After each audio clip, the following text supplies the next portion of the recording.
hari Selasa kemarin, itu hanya berjarak 40 meter dari rumah saya, itu ditemukan jenazah perempuan yang dibunuh oleh suaminya. Gitu. Dan menurut kesaksian para tetangga, itu kejadian ini sudah sering terjadi, tapi si perempuan ini lebih suka, kalau orang Jawa bilang itu mikul dhuwur mendem jero gitu. Sebetulnya kan dia pastinya gitu ya mengalami lonjakan-lonjakan emosi gitu. Apakah ini banjir emosi ini harus selalu dalam bentuk yang ekspresif gitu, atau bisa juga dalam bentuk tadi ya tersembunyi gitu.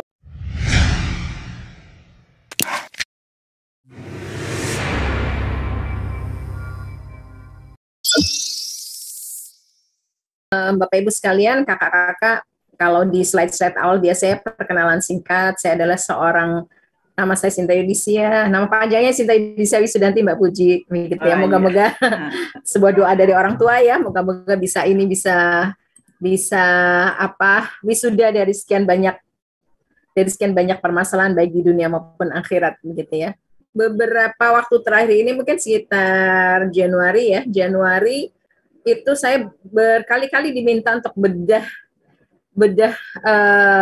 film ya, bedah web series tentang layangan putus ya. Dan kemudian yang berikutnya kita juga dikejutkan dengan, saya lupa tadi ya menginsert beberapa foto tentang tulisan saya terkait dokumentari Netflix yang sangat terkenal di Januari yang berjudul The Tinder Swindler. Walaupun kita mungkin bukan pengguna Tinder gitu ya, dan insya Allah kalaupun kita ingin mencari jodoh lewat aplikasi yang lebih islami begitu ya.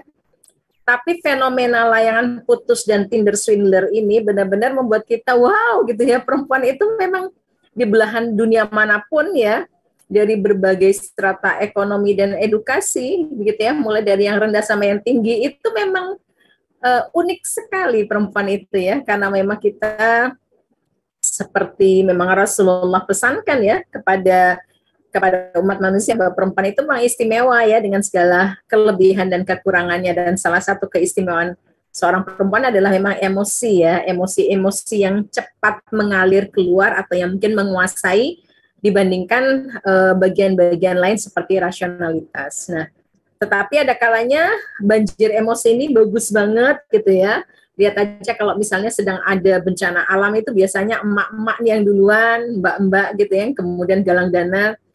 Tetapi juga ketika ada permasalahan, ada satu kasus gitu yang dilempar ke Twitter atau ke Facebook gitu ya, maka kemudian kaum hawa inilah yang menguasai gitu ya, menguasai perdebatan-perdebatan di media sosial. Maka kemudian memang emosi ini suatu saat bisa menjadi hal yang sangat positif, tetapi juga suatu saat bisa menjadi sangat negatif. Dan bagaimana kita kemudian ya, pada saat situasi-situasi tertentu banjir emosi ini bisa kita redam, sehingga kemudian hasil outputnya adalah hal-hal yang positif ya, kakak-kakak sekalian, bapak ibu sekalian. Baik, klik yang berikutnya, Kak Host, saya seorang istri dan ibu dari 4 orang anak, kita sama-sama berdoa semoga anak-anak kita, anak cucu keturunan kita menjadi penerus bangsa ini dan menjadi solution maker bagi berbagai permasalahan umat, amin. Klik yang berikutnya, Kak Host, dan ini beberapa buku saya, begitu ya. Saya seorang yang nulis buku-buku. Saya suka nulis buku-buku parenting, buku-buku motivasi, dan juga terutama karena saya juga pengamat budaya pop culture ya, sehingga saya suka untuk mengamati, menulis, begitu ya. Kemudian memberikan komentar-komentar, buat video dan segala macam di IG saya atau kemudian di YouTube saya tentang tema-tema Jepangan dan K-pop ya. Kalau hari Ahad nanti saya diminta untuk di sebuah seminar itu saya diminta untuk ada apa dengan K-pop gitu ya, dan saya posting ya barusan kemarin ya, saya posting di IG saya gitu ya. Klik yang berikutnya, Kak Host. Seperti yang tadi sudah sempat kita singgung begitu ya, bahwa perempuan itu memang punya aspek-aspek ini yang ini sebetulnya ada ya di tengah laki-laki juga. Kalau kita mengacu pada emosi, begitu ya, teman-teman sekalian, kakak-kakak sekalian, bapak ibu, semua orang itu punya emosi positif dan emosi negatif ya. Dan emosi ini bukannya jelek ya. Kita menyebutnya positif dan negatif karena memang ini apa ya seperti kutub ya, tapi bukan jelek, begitu ya. Misalnya Emosi positif itu adalah emosi seneng, gembira, bahagia, surprise gitu. Ya wow gitu ya. Wah, hari ini aku dapat hadiah gitu kan ya. Hari ini aku dapat door prize, itu adalah emosi bahagia, surprise gitu ya. Ada emosi yang negatif, dan emosi ini sebetulnya juga tidak selalu buruk, tidak selalu jelek. Misalnya sedih gitu ya, marah, kemudian jijik terhadap segala sesuatu, bukan terhadap segala sesuatu, terhadap satu hal ya, misalnya, iya ada hal yang kotor itu kita jijik gitu ya. Atau ada hal yang hal-hal buruk gitu ya, kita kemudian sedih gitu, itu wajar banget gitu ya. Yang nanti tidak wajar adalah ketika semuanya itu terlalu berlebihan ya. Bapak Ibu sekalian, segala sesuatu memang kalau tidak wasatu ya, tidak di tengah-tengah, tidak cukup, sangat berlebihan atau sangat kekurangan, itu kan pasti jelek ya. Kemudian yang kedua adalah emosi perempuan itu juga sangat khas dengan afeksinya ya, kakak-kakak sekalian. Maka pengasuhan gitu kan ya, cinta, pengorbanan gitu ya, hal-hal yang berkaitan dengan mendidik gitu ya, itu biasanya dekat dengan perempuan. Di zaman dulu kita mengenal kalau perempuan itu bagusnya pekerjaannya apa nih kakak-kakak? Bisa nih ditulis di kolom chat ya, kira-kira pekerjaan perempuan apa nih kalau di zaman dulu yang dekat dengan pengasuhan? Jadi guru taman kanak-kanak gitu ya. Guru bukan cuma sekedar guru ya. Pernah nggak kita lihat guru taman kanak-kanak laki-laki? Padahal sekarang ada ya salah satu idol Korea, salah satu membernya One Us yang namanya Lido, itu dia latar belakang pendidikannya adalah early childhood education ya. Jadi dia kayak guru TK gitu ya, cowok ya. Tapi kayaknya kok nggak biasa kayak gitu ya. Guru TK itu kenapa nggak ada yang laki-laki? Padahal kita juga butuh ya guru TK atau laki-laki, tapi banyak yang cewek. Kemudian guru BK, ingat nggak teman-teman sekalian kalau yang pernah kuliah sekolah SMP SMA, jarang-jarang guru BK itu laki-laki ya, banyak kan cewek ya walaupun ada. Kenapa? Karena pengasuhan. Mungkin nanti kalau guru BK itu cocok tuh kalau dengerin masalah murid-muridnya. Jadi memang perempuan itu dekat banget dengan pengasuhan gitu kan ya, dengan hal-hal cinta dan pengorbanan gitu ya, itu dekat banget gitu. Maka kemudian perawat gitu ya, perawat lansia terutama itu biasanya juga perempuan. Kenapa? Karena perempuan itu besar cinta dan pengorbanannya. Walaupun gajinya mungkin kecil, jadi perawat lansia itu banyakkan perempuan begitu ya. Dan yang ketiga adalah hal akal, Bapak Ibu sekalian ya. Kalau sekarang perempuan itu nggak ada bedanya dengan laki-laki.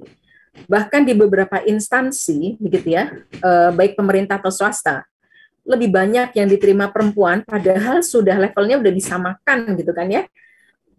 Itu kebanyakan perempuan. Kenapa? Karena perempuan juga akalnya itu, IQ-nya disinyalir juga banyak yang lebih tinggi dari laki-laki. Jadi sudah nggak ada masalah sekarang ya akal itu, apakah perempuan IQ-nya banyak yang 100, di bawah 100, sementara laki-laki 130, 150, nggak juga. Sekarang tuh sama gitu ya, laki-laki dan perempuan tuh IQ-nya sama aja kecerdasannya. Nah nanti yang kita akan lihat adalah kenapa walaupun 1, 2, 3 ini terlihat sama begitu ya, outputnya, perilakunya itu seringkali beda-beda gitu kan ya.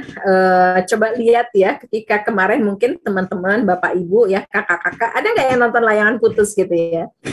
Web seriesnya udah selesai sih, tapi di YouTube bisa diunduh. Ini salah satu web series yang mengundang, yang fenomenal banget gitu ya. Dan versi asli atau versi fiksinya di film gitu ya, itu sama-sama mengundang pro dan kontra yang panjang.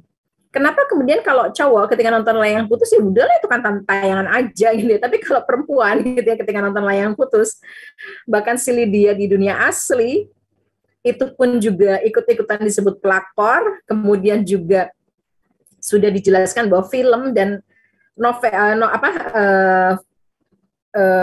cerita aslinya tuh beda banget dengan versi filmnya. Itu tetap aja orang cewek-cewek terutama ya, perempuan-perempuan tuh beranggapan bahwa dasar pelakor, dasar perempuan suka gangguin suami orang dan seterusnya. Padahal itu jelas-jelas berbeda.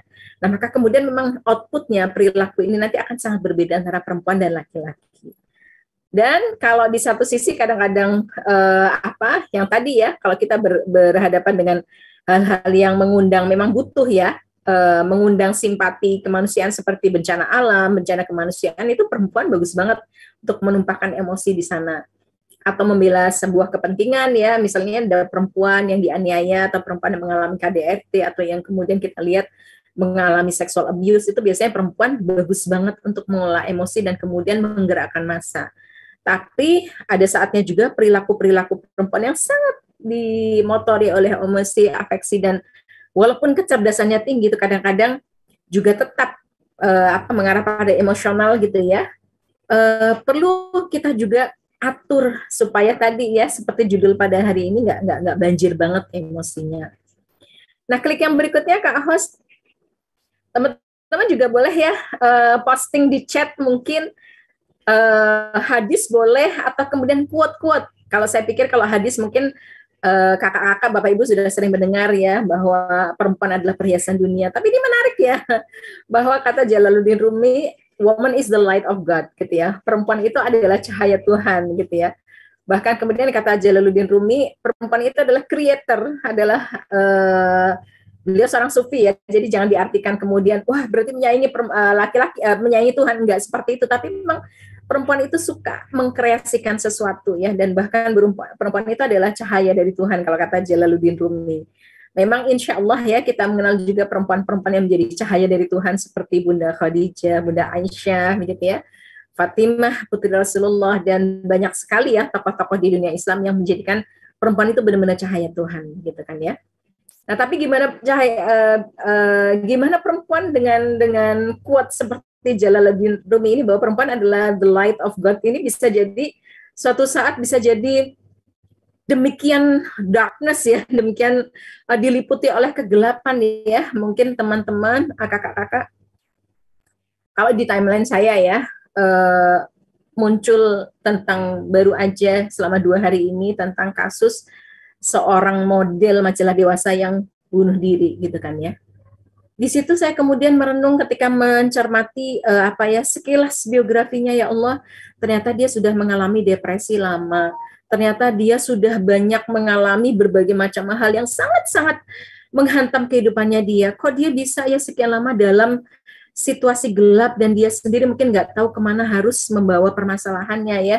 Kalau di sini kita melihat ya Allah sedih banget karena mungkin dia tidak mendapatkan cahaya itu dari Allah begitu ya. Kok bisa ya dia kemudian berada lama banget dalam kegelapan dan akhirnya na'udzubillahi min dzalik ya dia kemudian mengakhiri hidup seperti itu. Kita sama-sama berdoa ya Bapak Ibu sekalian, kakak-kakak sekalian, semoga Allah senantiasa melindungi kita dari perkara-perkara yang berujung dengan hal-hal yang tidak kita inginkan begitu. Klik yang berikutnya Kak Host. Yang pertama tadi yang sudah sempat, ini mohon maaf ya, fontnya ternyata berbeda dengan ketika ini ya, dari slide ini ya, slide gue dengan yang ini ya, belum sempat saya ubah tadi. Seperti yang tadi sudah sempat kita bahas bahwa emosi itu ada yang positif seperti bahagia, gembira, surprise gitu ya. Tapi juga ada yang negatif, sedih, marah, jijik gitu ya. Makanya perempuan itu kan dekat banget ya dengan hal-hal yang berbau kerapian.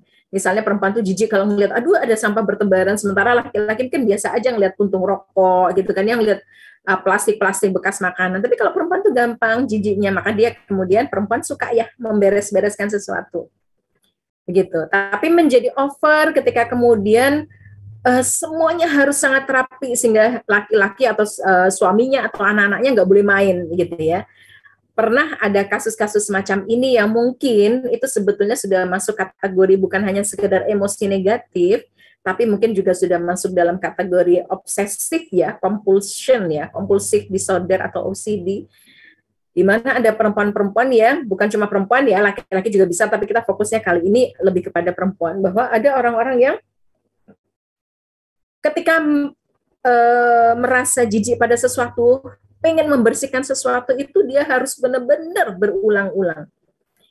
Jadi sampai kalau cuci tangan harus sampai 3 kali, 7 kali begitu ya, sabunan. Kemudian kalau membersihkan barang itu nanti barangnya harus sesudah nyuci piring itu harus sama rapi banget gitu kan ya, dari kecil sampai besar, dari warnanya putih sampai yang paling gelap itu harus rapi banget.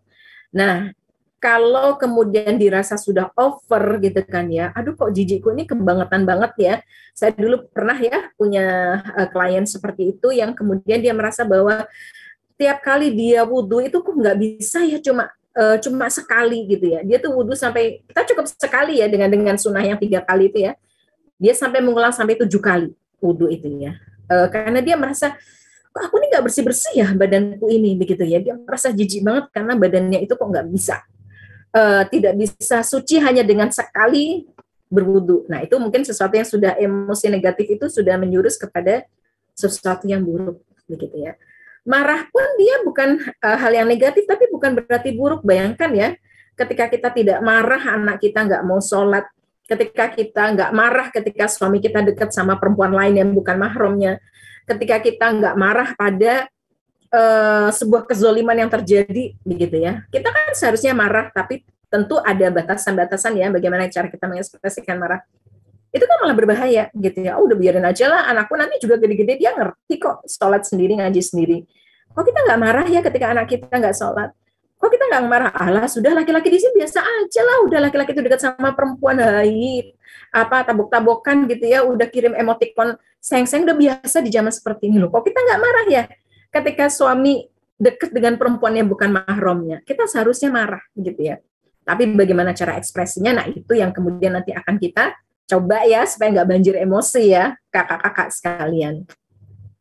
Klik yang berikutnya, Kak Host, saya nanti dicolek ya, Mbak Puji, kalau misalnya waktunya sudah kurang sedikit lagi, gitu ya. Nah,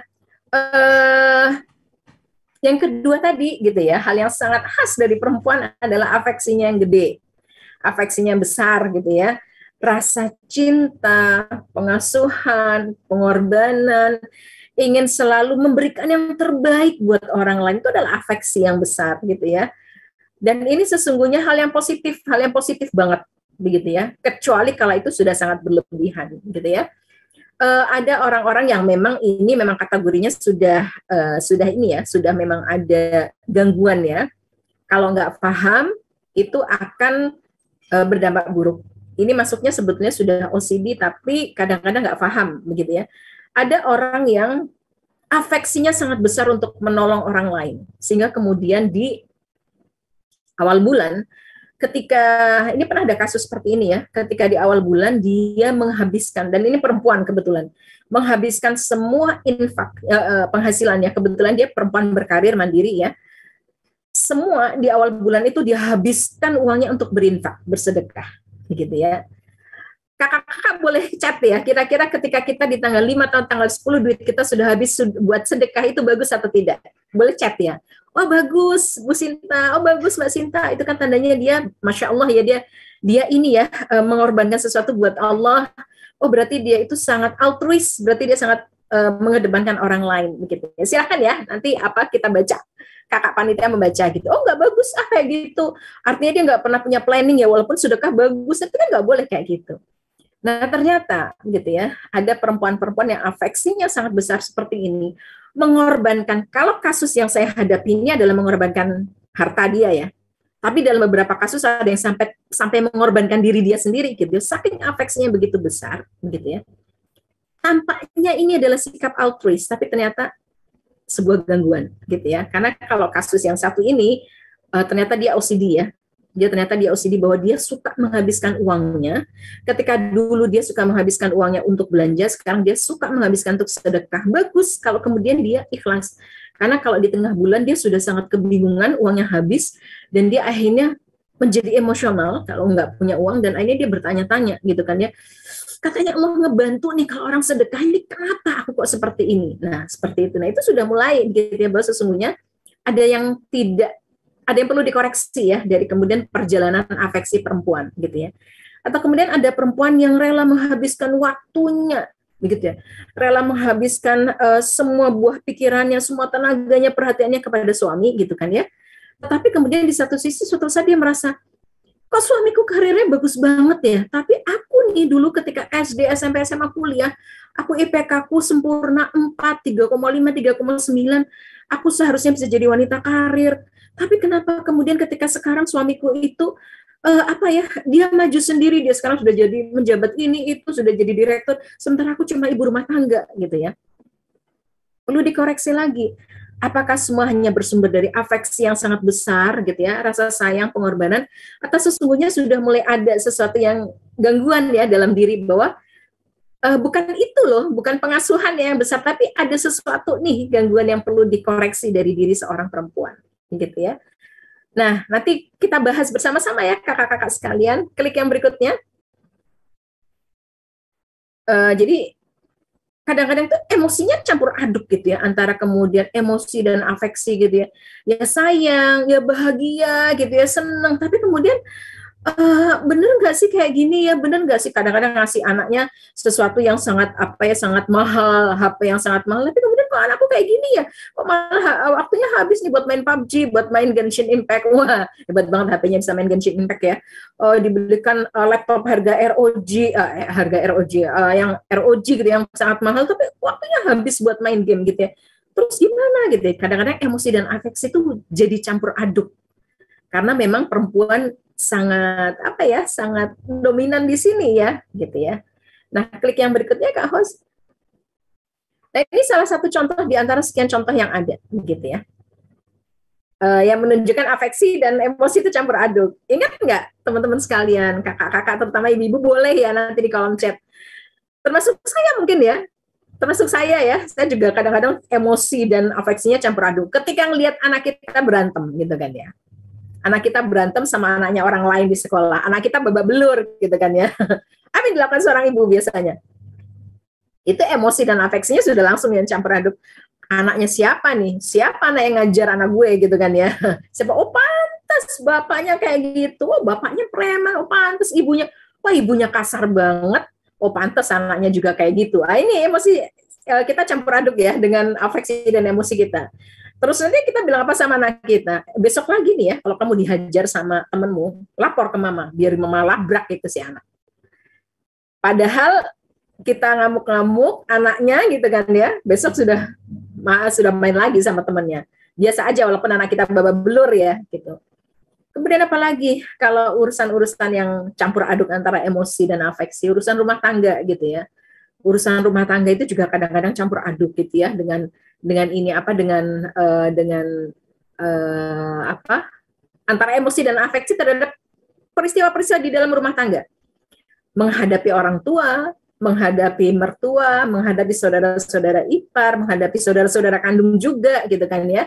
Menghadapi tetangga, tadi yang kata Mbak Puji bilang ya, kemudian menghadapi teman-teman, rekan kerja, atasan, itu ini bukan urusan rumah tangga ya, urusan kantor ya. Itu bisa jadi campur aduk begitu ya. Padahal tadi akalnya itu IQ-nya tinggi, tapi kemudian yang mengemuka adalah afeksi dan emosi. Apalagi suami salah ngomong gitu kan ya misalnya. Ini contoh-contoh ya di antara kita semua ya, suami salah ngomong gitu ya. Ketika ada suami gitu ya datang pulang ke rumah capek, suaminya cuma bilang gitu, Mama, Mi, Dek gitu ya, ngapain aja Dek di rumah gitu ya. Padahal itu kan kalimat yang sangat apa ya, sesuai SPK. Ada subjek, predikat, objek, SPO ya. Umi ngapain aja di rumah gitu kan ya. Itu sebetulnya kalimat yang sangat normal ya. Tapi kemudian kalau seorang perempuan dengan IQ yang tinggi sekalipun, afeksi emosinya itu bisa jadi campur aduk nggak karuan gitu ya. Oh gitu ya, memang Mas taunya apa? Aku di rumah ini, aku dari pagi sampai sore tuh ngerjain loh. Tapi nggak kelihatan. Kenapa? Kalau kita punya anak kecil-kecil ya, baru sebentar dirapikan, udah dibongkar lagi. Baru sebentar dipel, sudah ada yang numpain sesuatu, sudah ada yang pipis di situ dan seterusnya. Jadi nggak kelihatan. Padahal itu cuma satu kalimat yang sangat normatif. Ada klien saya itu yang suaminya cuma bilang begini, dan itu terjadi keributan gitu. Kenapa? Karena suaminya bilang, kok tanggal segini gajinya sudah habis sih Mi? Gitu ya. Sebenarnya suaminya nggak marah gitu ya, tapi kemudian suaminya cuma nanya, kok tanggal segini sudah habis? Nah itu bisa terjadi pertengkaran yang luar biasa, dan si istri datang ke saya dengan nangis gitu ya, mengatakan suaminya nggak ngerti. Padahal sebetulnya suami cuma nanya, kok tanggal segini sudah habis duitnya gitu ya. Mungkin ibu-ibu juga merasakan ya. Nah ini sedikit dari sekian banyak contoh yang terjadi. Boleh nanti kalau ada yang cerita-cerita di kolom chat yang lucu-lucu gitu ya, kira-kira suaminya nanya apa gitu ya, misalnya, kok beli daster lagi sih Mi? Daster yang kemarin kan masih bagus ya. Gitu kita perasaan udah nangis gitu. Ya ampun, cuma beli daster aja di masa lain. Istri yang lain sampai dibelikan iPhone, sampai dibelikan berlian harga 10 juta, aku cuma beli daster. Padahal suaminya sebenarnya nanya doang gitu kan ya. kok beli daster lagi sih Mi gitu, yang lain kan masih bagus. Nah itu ya contoh-contoh afeksi dan emosi yang memang menyelubungi perempuan ya, secerdas apapun dia. Nah, klik yang berikutnya, dan banyak ya Bapak Ibu sekalian, contoh-contoh yang lucu-lucu ya. Kalau kita ngelihatnya lucu ya, tapi kemudian yang mengalami belum tentu ya. Kejadian-kejadian bagaimana kemudian perempuan salah mengartikan kode-kode dari suaminya gitu ya. Nah, untuk inilah, karena memang perempuan ini sangat sangat dominan di sisi emosi, afeksi begitu ya. Sekalipun yang ketiga tadi akalnya tinggi gitu ya, IQ-nya, maka perilakunya perempuan itu banyak banget jadi sasaran empuk penipuan, pemerasan, ketidakjujuran, begitu ya.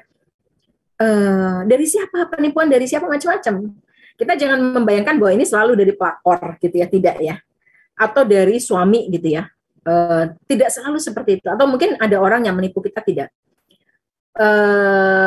Anak misalnya ya, itu lebih bisa menipu ibunya daripada menipu ayahnya. Kenapa? Karena memang afeksi dari seorang ibu itu besar banget. Misalnya ada seorang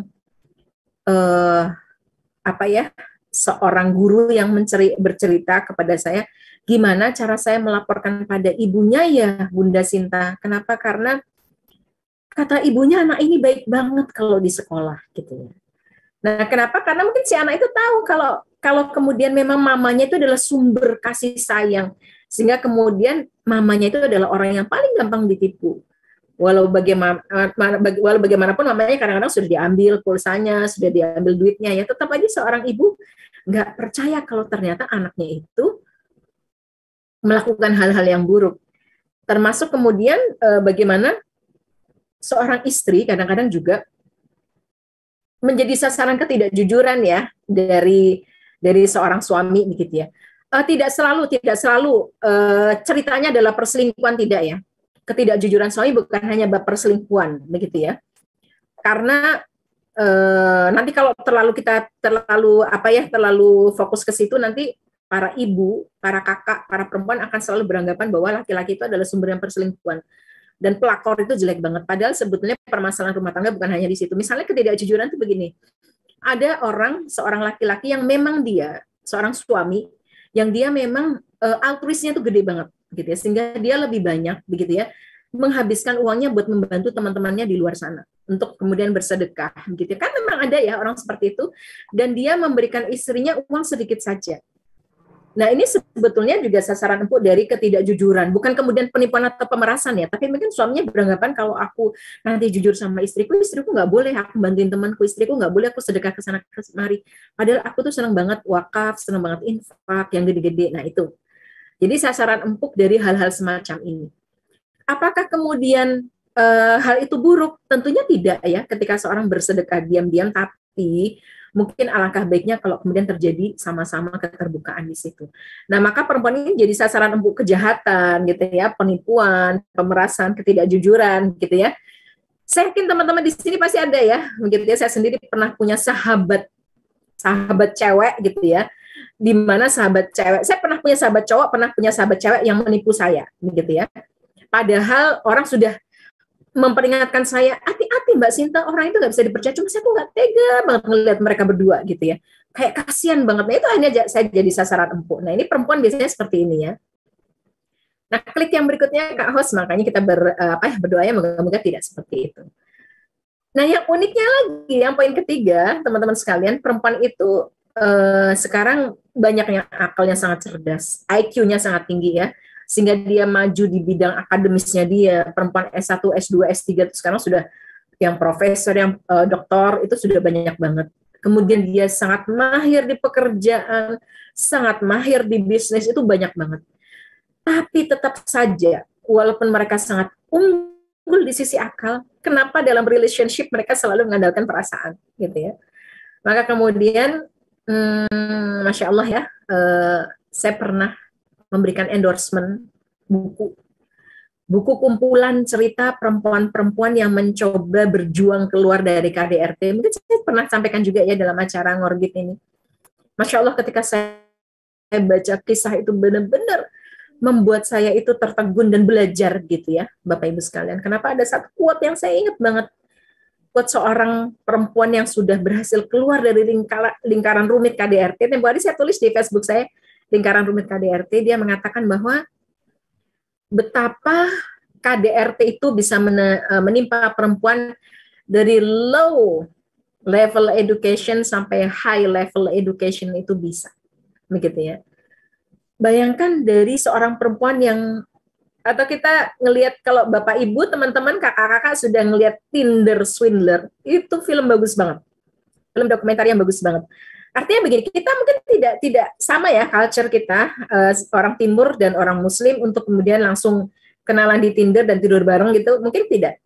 Tapi di situ banyak pembelajaran. Salah satunya adalah, walaupun itu kisah dokumenter 3 perempuan, Cecilia, Pernilla Shalholm, Eileen Charlotte gitu ya, yang mereka menceritakan mereka ditipu oleh satu orang sama, Simon Leviev, Shimon Hayut, seorang Israel ya. Dan apa komentarnya setelah kemudian film dokumenter itu selesai gitu ya? Apa kata Cecil? Cecil, kamu kemudian akan meninggalkan Tinder? Enggak. Begitu ya, saya tetap akan bermain Tinder karena saya mencari cinta sejati. Dan ketika hari-hari ketika kemudian kebusukan Simon Leviev itu dibongkar gitu ya, Cecilia ini bilang bahwa saya masih mencintai dia gitu ya. Dan kasus ini banyak banget gitu ya. Begitu dokumenter ini terblow up dan masif banget ya, penerimaan dari masyarakat luas itu, banyak banget kasus penipuan terhadap perempuan gitu ya. Utamanya karena romance relationship.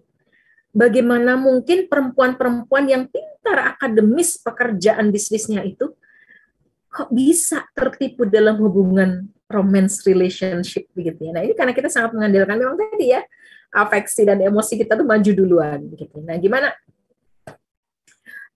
Klik yang berikutnya.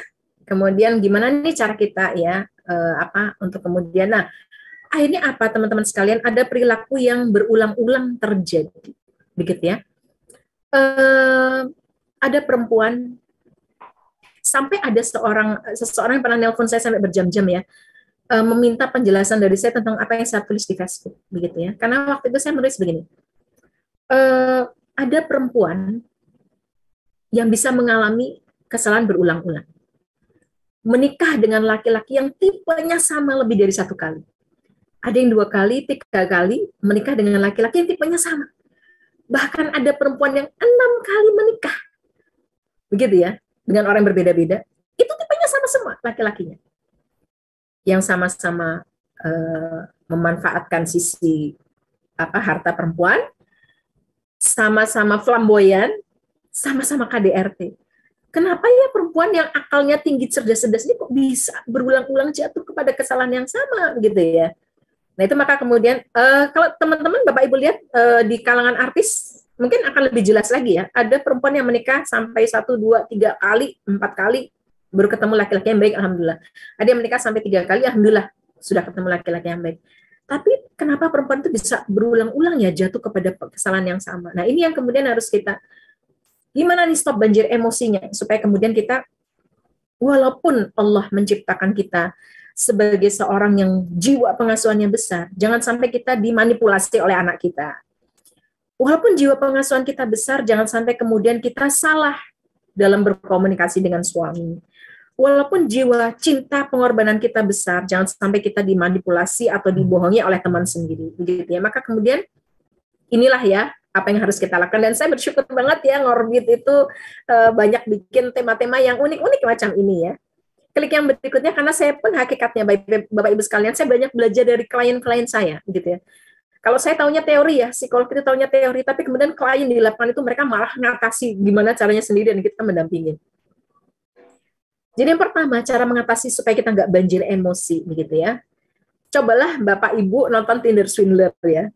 Itu sebetulnya begitu ya, sebetulnya kalau akal rasio kita sudah jalan ya separuhnya gitu ya. Tapi kalau naik ke depan kan rasio dulu, itu kita pasti sudah bisa bertanya-tanya begitu ya, akal rasio begitu ya. Tentang sesuatu timbang sesuatu dengan rasio dan dengan pikir, walaupun ini berat bagi perempuan, misalnya begini. Saya ambil aja deh kasusnya dari Tinder Swindler lah begitu ya. Yang jelas gitu ya. Cecilia itu dipinjemin uang oleh Simon Leviev mulai dari $15.000, $20.000, $30.000, $50.000 sampai $80.000 kalau nggak salah. ini seharusnya kalau kita mengedepankan akal dan rasio gitu ya, seorang perempuan gitu ya, kalau sudah pacarnya minjem 15 ke angka 20 kan dia seharusnya sudah mikir ya. Jadi 20 ke apa 30 itu kan sudah mikir. Tapi karena saking cintanya akhirnya sampai ke angka yang hampir setengah M ya kalau dikalkulasi.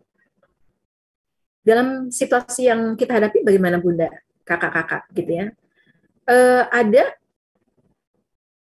istri-istri yang ketika dia dipukul oleh suaminya misalnya ya, saya tidak kemudian mengambil analisa dari videonya OSD Christiana Dewi karena video itu juga sebenarnya sudah lama tapi kenapa baru di blow up sekarang tuh kadang-kadang kita juga heran ya dengan netizen. Jadi misalnya begini, ada seorang perempuan yang dia sudah dipukul suaminya sekali gitu ya. Saya pernah punya sahabat yang bagus banget, dia bilang begini dan dia memutuskan bahwa aku punya toleransi dipukul sama suami. Dia akhirnya memang berpisah dengan suaminya. Kenapa? Bolehlah perempuan itu dipukul sampai 2-3 kali, tapi begitu lebih dari 3 kali saya harus ambil sikap. Dan dia akhirnya memberikan pelajaran pada teman-temannya, kamu kalau dipukul sama suamimu sekali, begitu ya, coba dicatat betul-betul, kira-kira kenapa, kemudian di angka kedua, ketiga dia masih lanjut enggak. Kalau sudah di angka ketiga misalnya, dia memutuskan, kalau sudah di angka ketiga saya dipukul, saya harus memutuskan, karena memang saat itu dia suaminya sedang lupa diri dengan perempuan lain. Dan dia kemudian segera memutuskan, gitu ya. Saya harus bagaimana? Walaupun secara syariah boleh orang itu bersabar ya Bapak Ibu sekalian ya, nggak apa-apa, tapi kita harus tahu kondisi, begitu ya. Seperti yang saya tulis tempo hari di Facebook saya, gitu ya, tentang lingkaran rumit KDRT, begitu ya. Ada seorang kenalan saya yang di situ saya sebutkan namanya Sofia. Oh, dia bagus banget cara dia menghadapi suaminya. Sekian tahun dia menghadapi suaminya KDRT. Dan dia bisa keluar. Tapi nggak semua orang bisa seperti Sofia. Kenapa? Karena Sofia itu secara body itu badannya tinggi, besar, gitu kan ya. Itu pun masih dipukuli sama suaminya dalam kondisi hamil. Kemudian apa? Easy going, orangnya temennya banyak. Dan yang pasti dia punya support luar biasa dari keluarganya. Jadi dia tuh rasionalnya bagus banget. Itu pun masih bertahun-tahun melepaskan diri dari suaminya. Nah, tapi kemudian nggak semua perempuan seperti itu. Nah, maka kemudian di sini, di acara Ngorbit kita, walaupun kita nggak seperti Sofia tadi, kita coba. Yang pertama adalah akal dan rasio, begitu ya. Dan ini nanti akan berkorelasi dengan yang lain-lain. Yang kedua adalah catatan, buat catatan. Oh, saya dipinjemin sama teman saya, nggak usah suami lagi ya, ada teman saya gitu ya, alasannya ayahnya sakit gitu ya. Misalnya teman kita namanya si Fulanah gitu ya, si Bulan gitu ya, pinjam 10 juta, ayahnya sakit, besok lagi pinjam lagi gitu kan ya, 15 juta dengan alasan apa, ayahnya operasi, besok lagi pinjam lagi, oh ayahnya terlibat hutang. Nah kita kan harus mulai berpikir gitu ya. Nah ada seorang sahabat saya gitu ya, yang dia klien saya juga, dia bilang, saya akhirnya Mbak menghentikan bantuan kepada salah satu pihak keluarga. Kenapa? Nggak apa-apa saya itu membantu dia, tapi setelah saya catat, kok nggak ada yang berubah ya dari kehidupan ekonomi dia. Rumahnya nggak ada yang beres, rumahnya masih jelek banget, padahal bantuan dari kami itu nggak kurang-kurang sampai puluhan juta. Dia catetin gitu. Kenapa? Oh ternyata dia menganalisa keluarganya ini terlibat perjudian. Dari catatan dia, kayaknya nih pinjamannya dari 2 juta, 3 juta, 5 juta, 7, 10, 11, 15, dan kok nggak kelihatan ada bisnis, ada apa. Anak-anaknya juga tetap ini, ternyata dia mensinyalir, iya, terlibat perjudian. Akhirnya kemudian walaupun dia sangat kasihan gitu ngeliat anak-anaknya, dia bilang, harus aku berhentikan. Kalau nggak kayak gini, nggak berhenti dia judinya. Gitu. Catatan, data, dan fakta. Gitu ya.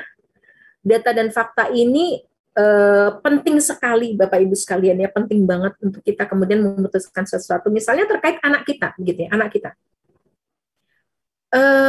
Dan ini penting banget karena banyak banget orang tua yang nanti emosi banget ketika di kontak oleh pihak sekolah gitu ya.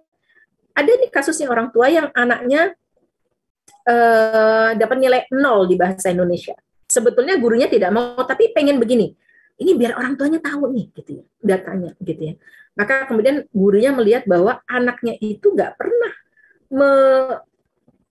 mengerjakan tugas apapun dari guru bahasa Indonesia, bahkan itu ketika kelas 6. Mulai dari bikin cerita, mengerjakan tugas, maju baca puisi atau apapun, tidak pernah mengerjakan sama sekali. Ketika orang tuanya dikontak, orang tuanya marah-marah. Gimana bisa? Dia itu di rumah, anak yang rajin baca Quran, anak yang hafal Quran, ngajarin adik-adiknya. Oh, pokoknya dia itu dewasa banget. Gurunya juga punya data. Nah, ini orang tua kalau punya data kan juga enak ya, begitu kan?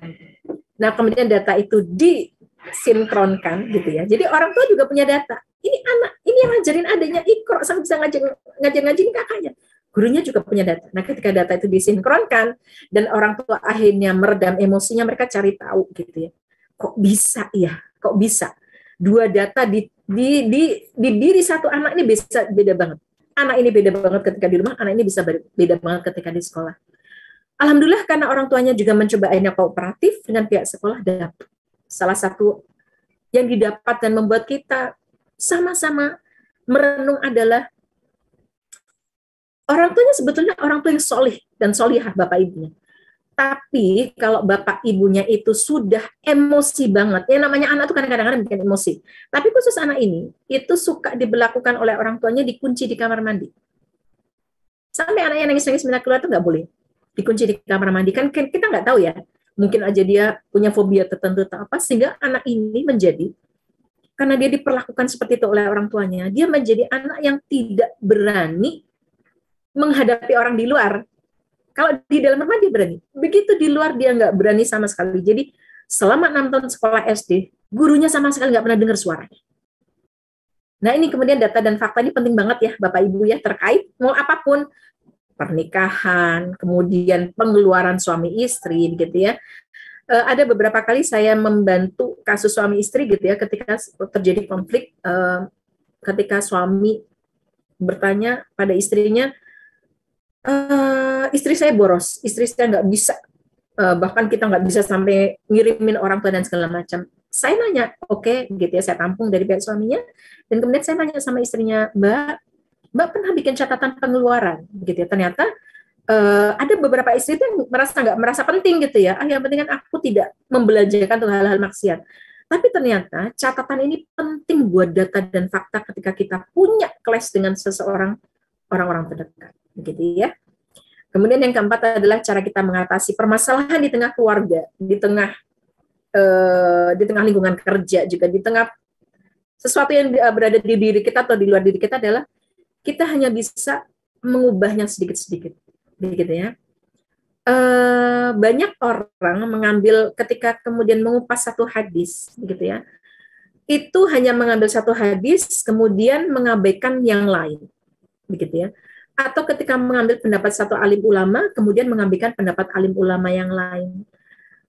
Mungkin hal yang sangat masih saya ingat terkait masalah saya pakai jilbab adalah dulu ketika saya mau hijrah, dan alhamdulillah pada saat itu nasihat-nasihat itu mempan ke saya, karena nggak terlalu banyak di zaman saya berhijrah kan nggak terlalu banyak gangguan gitu ya, adalah hadis Rasulullah yang bercerita tentang perempuan-perempuan Ansor ketika disampaikan harus menutup tubuhnya, harus berhijab, maka sampai mengambil kordennya. Bapak Ibu masih ingat ya, kayak yang seusia saya, itu sering sekali disampaikan, sehingga kemudian banyak anak SMA, anak kuliah saat itu yang bersegera pakai hijab gitu ya.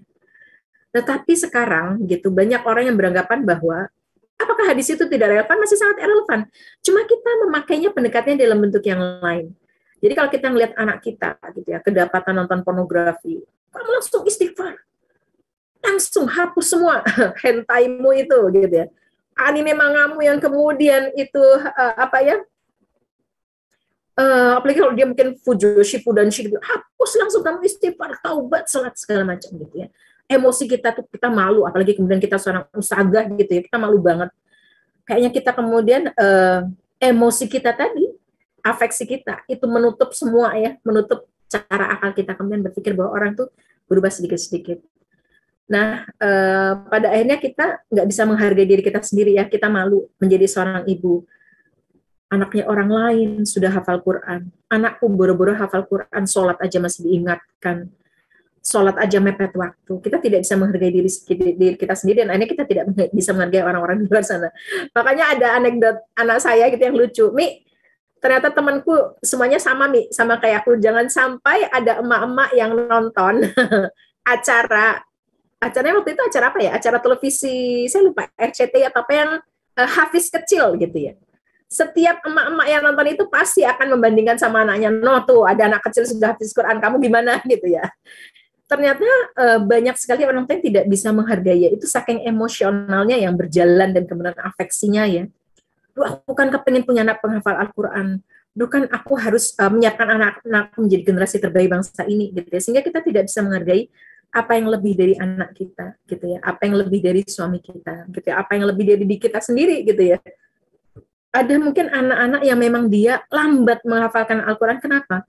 Karena kalau kita sudah bicara IQ, di IQ itu memang ada subtes yang namanya subtes memori. Dan subtes memori itu memang nggak semua orang punya gitu kan ya.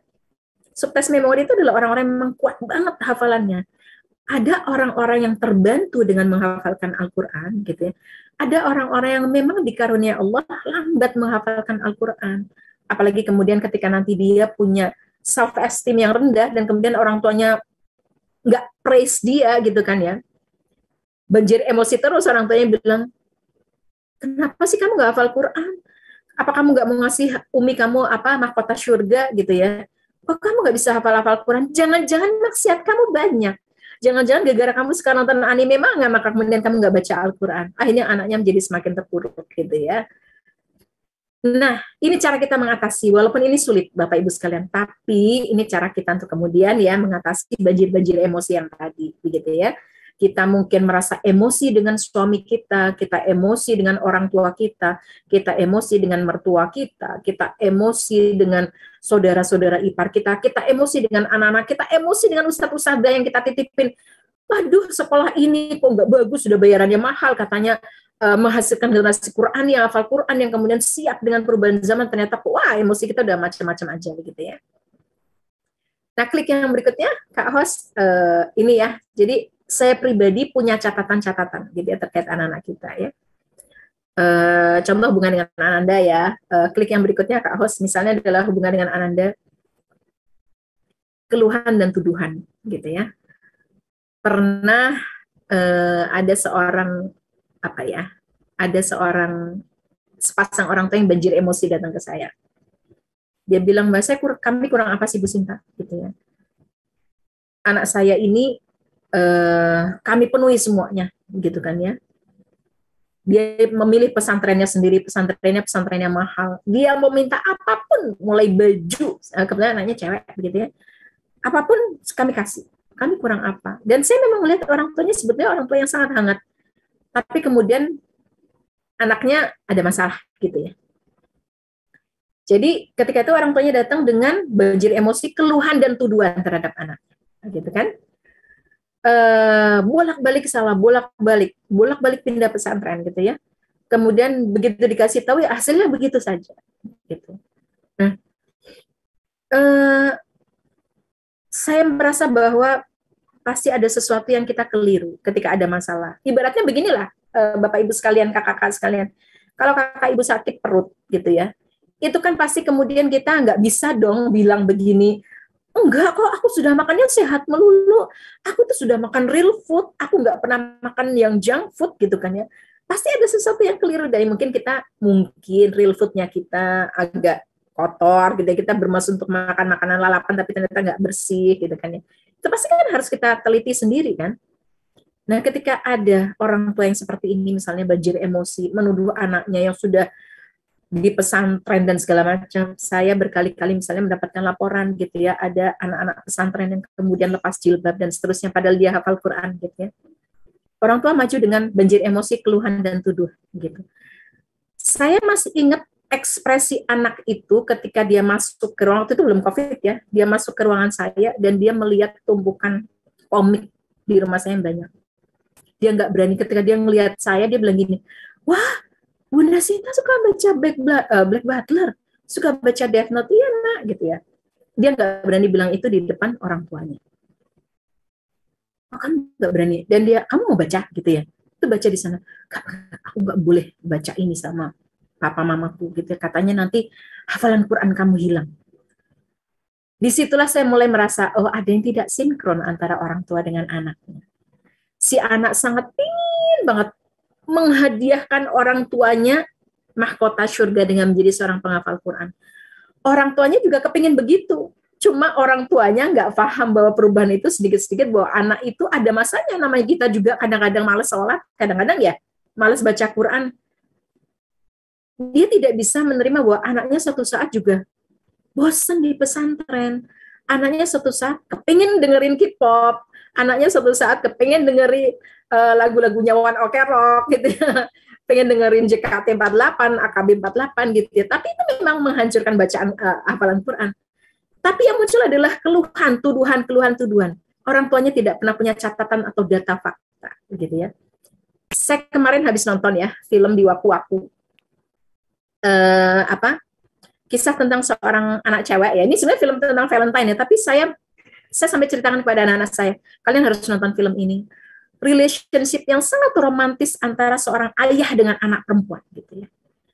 Begitu konfliknya mereka sampai ibunya bilang gini, mungkin ayahnya nggak pernah punya catatan. Ibunya begitu bijak, ibunya bilang gini, nama anaknya Hanai, anak ceweknya. Ayah, Otosan, apakah ayah tidak pernah mencatat selama 30 tahun Hanai jadi anaknya ayah? Hanai itu selalu taat pada ayah. Pakai baju pun selalu taat. Ya, dia bajunya nggak muslim ya. Kuliah di mana, sekolah mana dia taat. Kalau sekarang dia misalnya membangkang pada ayahnya, apakah Otosan tidak akan menghargai segala catatan ketaatan dia selama ini? Saya tuh terharu banget lihat film itu ya. Begitu. Iya ya, kok kita lupa. Coba kalau kita catat anak-anak kita itu berapa lama sih sudah taat sama kita. Tapi kita nggak pernah punya data dan fakta itu. Data yang ada di kita adalah data keluhan dan tuduhan itu tadi, gitu ya. Sehingga anak itu kadang-kadang merasa tertekan banget, gitu ya. Nah, ini kita merasa kecewa sama anak kita, kecewa sama sekolahan, kecewa sama aku gagal, nggak mempraise diri kita juga sebagai seorang ibu rumah tangga. Padahal Masya Allah ya, luar biasa anak-anak kita ini ya. Mereka mencoba berjuang dan taat pada orang tuanya tuh luar biasa. Dengan segala dinamikanya. Mungkin ada anak kita yang pernah mencicipi rokok gitu kan ya, kita udah marah-marah. Padahal mungkin dia hanya sekedar mencicipi udah gitu dia nggak doyan lagi gitu ya, nggak enak ternyata gitu ya. Kita banjir emosi. Termasuk kemudian juga relationship kita dengan atasan, dengan teman, dengan tetangga, dengan kita kadang-kadang lebih banyak emosi kita ya yang kemudian masuk ke keluhan dan tuduhan gitu ya. Padahal data dan fakta itu sudah banyak sekali bahwa mereka lebih banyak berbuat baik kepada kita, gitu ya. Mungkin sama pembantu juga, gitu ya. Ketika pembantu kita sekali waktu mecahin barang, barangnya adalah barang ini hadiah pernikahan kita dulu, satu perangkat apa ya. Saya pernah ya punya khodimat yang seperti itu, udah gitu dia diem aja gitu ya, ketika menjatuhkan satu cangkir gitu. Cangkir itu sih mungkin cuma murah banget ya, tapi itu hadiah pernikahan. Setelah itu saya pengen marah banget. Kemudian saya ingat-ingat papa Bu. Iya, oh ya cangkir mama papa gitu. Rasanya pengen marah banget Mbak Puji gitu. Emang itu harganya murah sekarang kita beli, tapi itu kan ada nilai historisnya.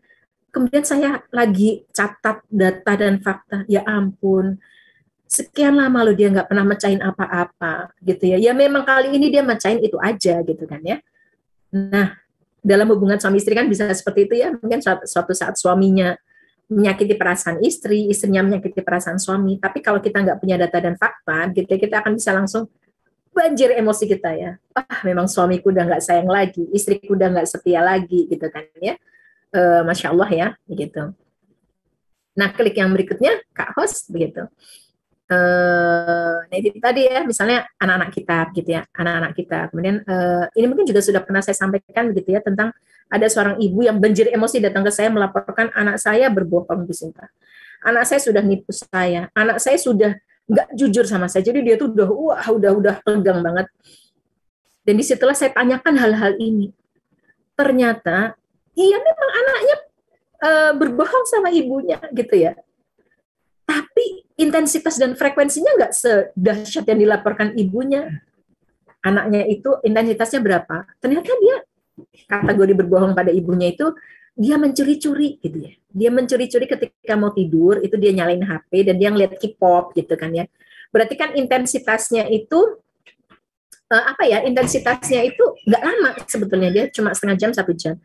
Frekuensinya, intensitasnya dia ngeliat K-pop itu juga nggak yang sangat bias ikut fandom yang sangat fanatik, misalnya dia ada ARMY, kemudian EXO-L, enggak, dia cuma kalau ada yang lagi ngehits aja dia lihat, itu bab intensitas. Kemudian frekuensinya juga begitu, dia paling cuma ngeliat setengah jam, 1 jam, itu pun sepekan, itu enggak tiap hari dia nipu, ibunya itu enggak, cuma kadang-kadang aja gitu. Cuma ibunya ngerasa sudah, oh dia berani ya berdusta sama saya, dia lampunya dimatikan gitu kan ya, kemudian dia bilang sudah tidur, padahal ternyata ibunya ada aja. Seorang ibu tuh juga karena akalnya cerdas tuh tahu aja cara kemudian menemukan anaknya berdusta sama dia ya.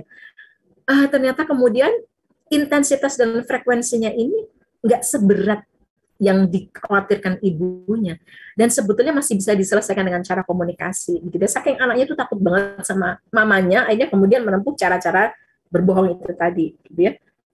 Nah, kalau dikomunikasikan mungkin insya Allah bisa gitu ya. Misalnya dikomunikasikan aja. Kalau misalnya anaknya penyuka K-pop atau Jepangan ya, anime manga, kemudian cosplay dan segala macam ya, dia seorang otaku ibu. Kemudian kita tanya, kalau kamu suka nonton anime Jepang yang kemudian agak-agak fan service-nya agak-agak dahsyat hot gitu, terus hafalan Quran kamu gimana nak gitu. Ya hafalan Quranku hilang sih Mi, misalnya gitu ya anak. Terus cara kamu ngatasinya gimana? Ya aku istighfar, sholat tobat, aku ngafalin lagi.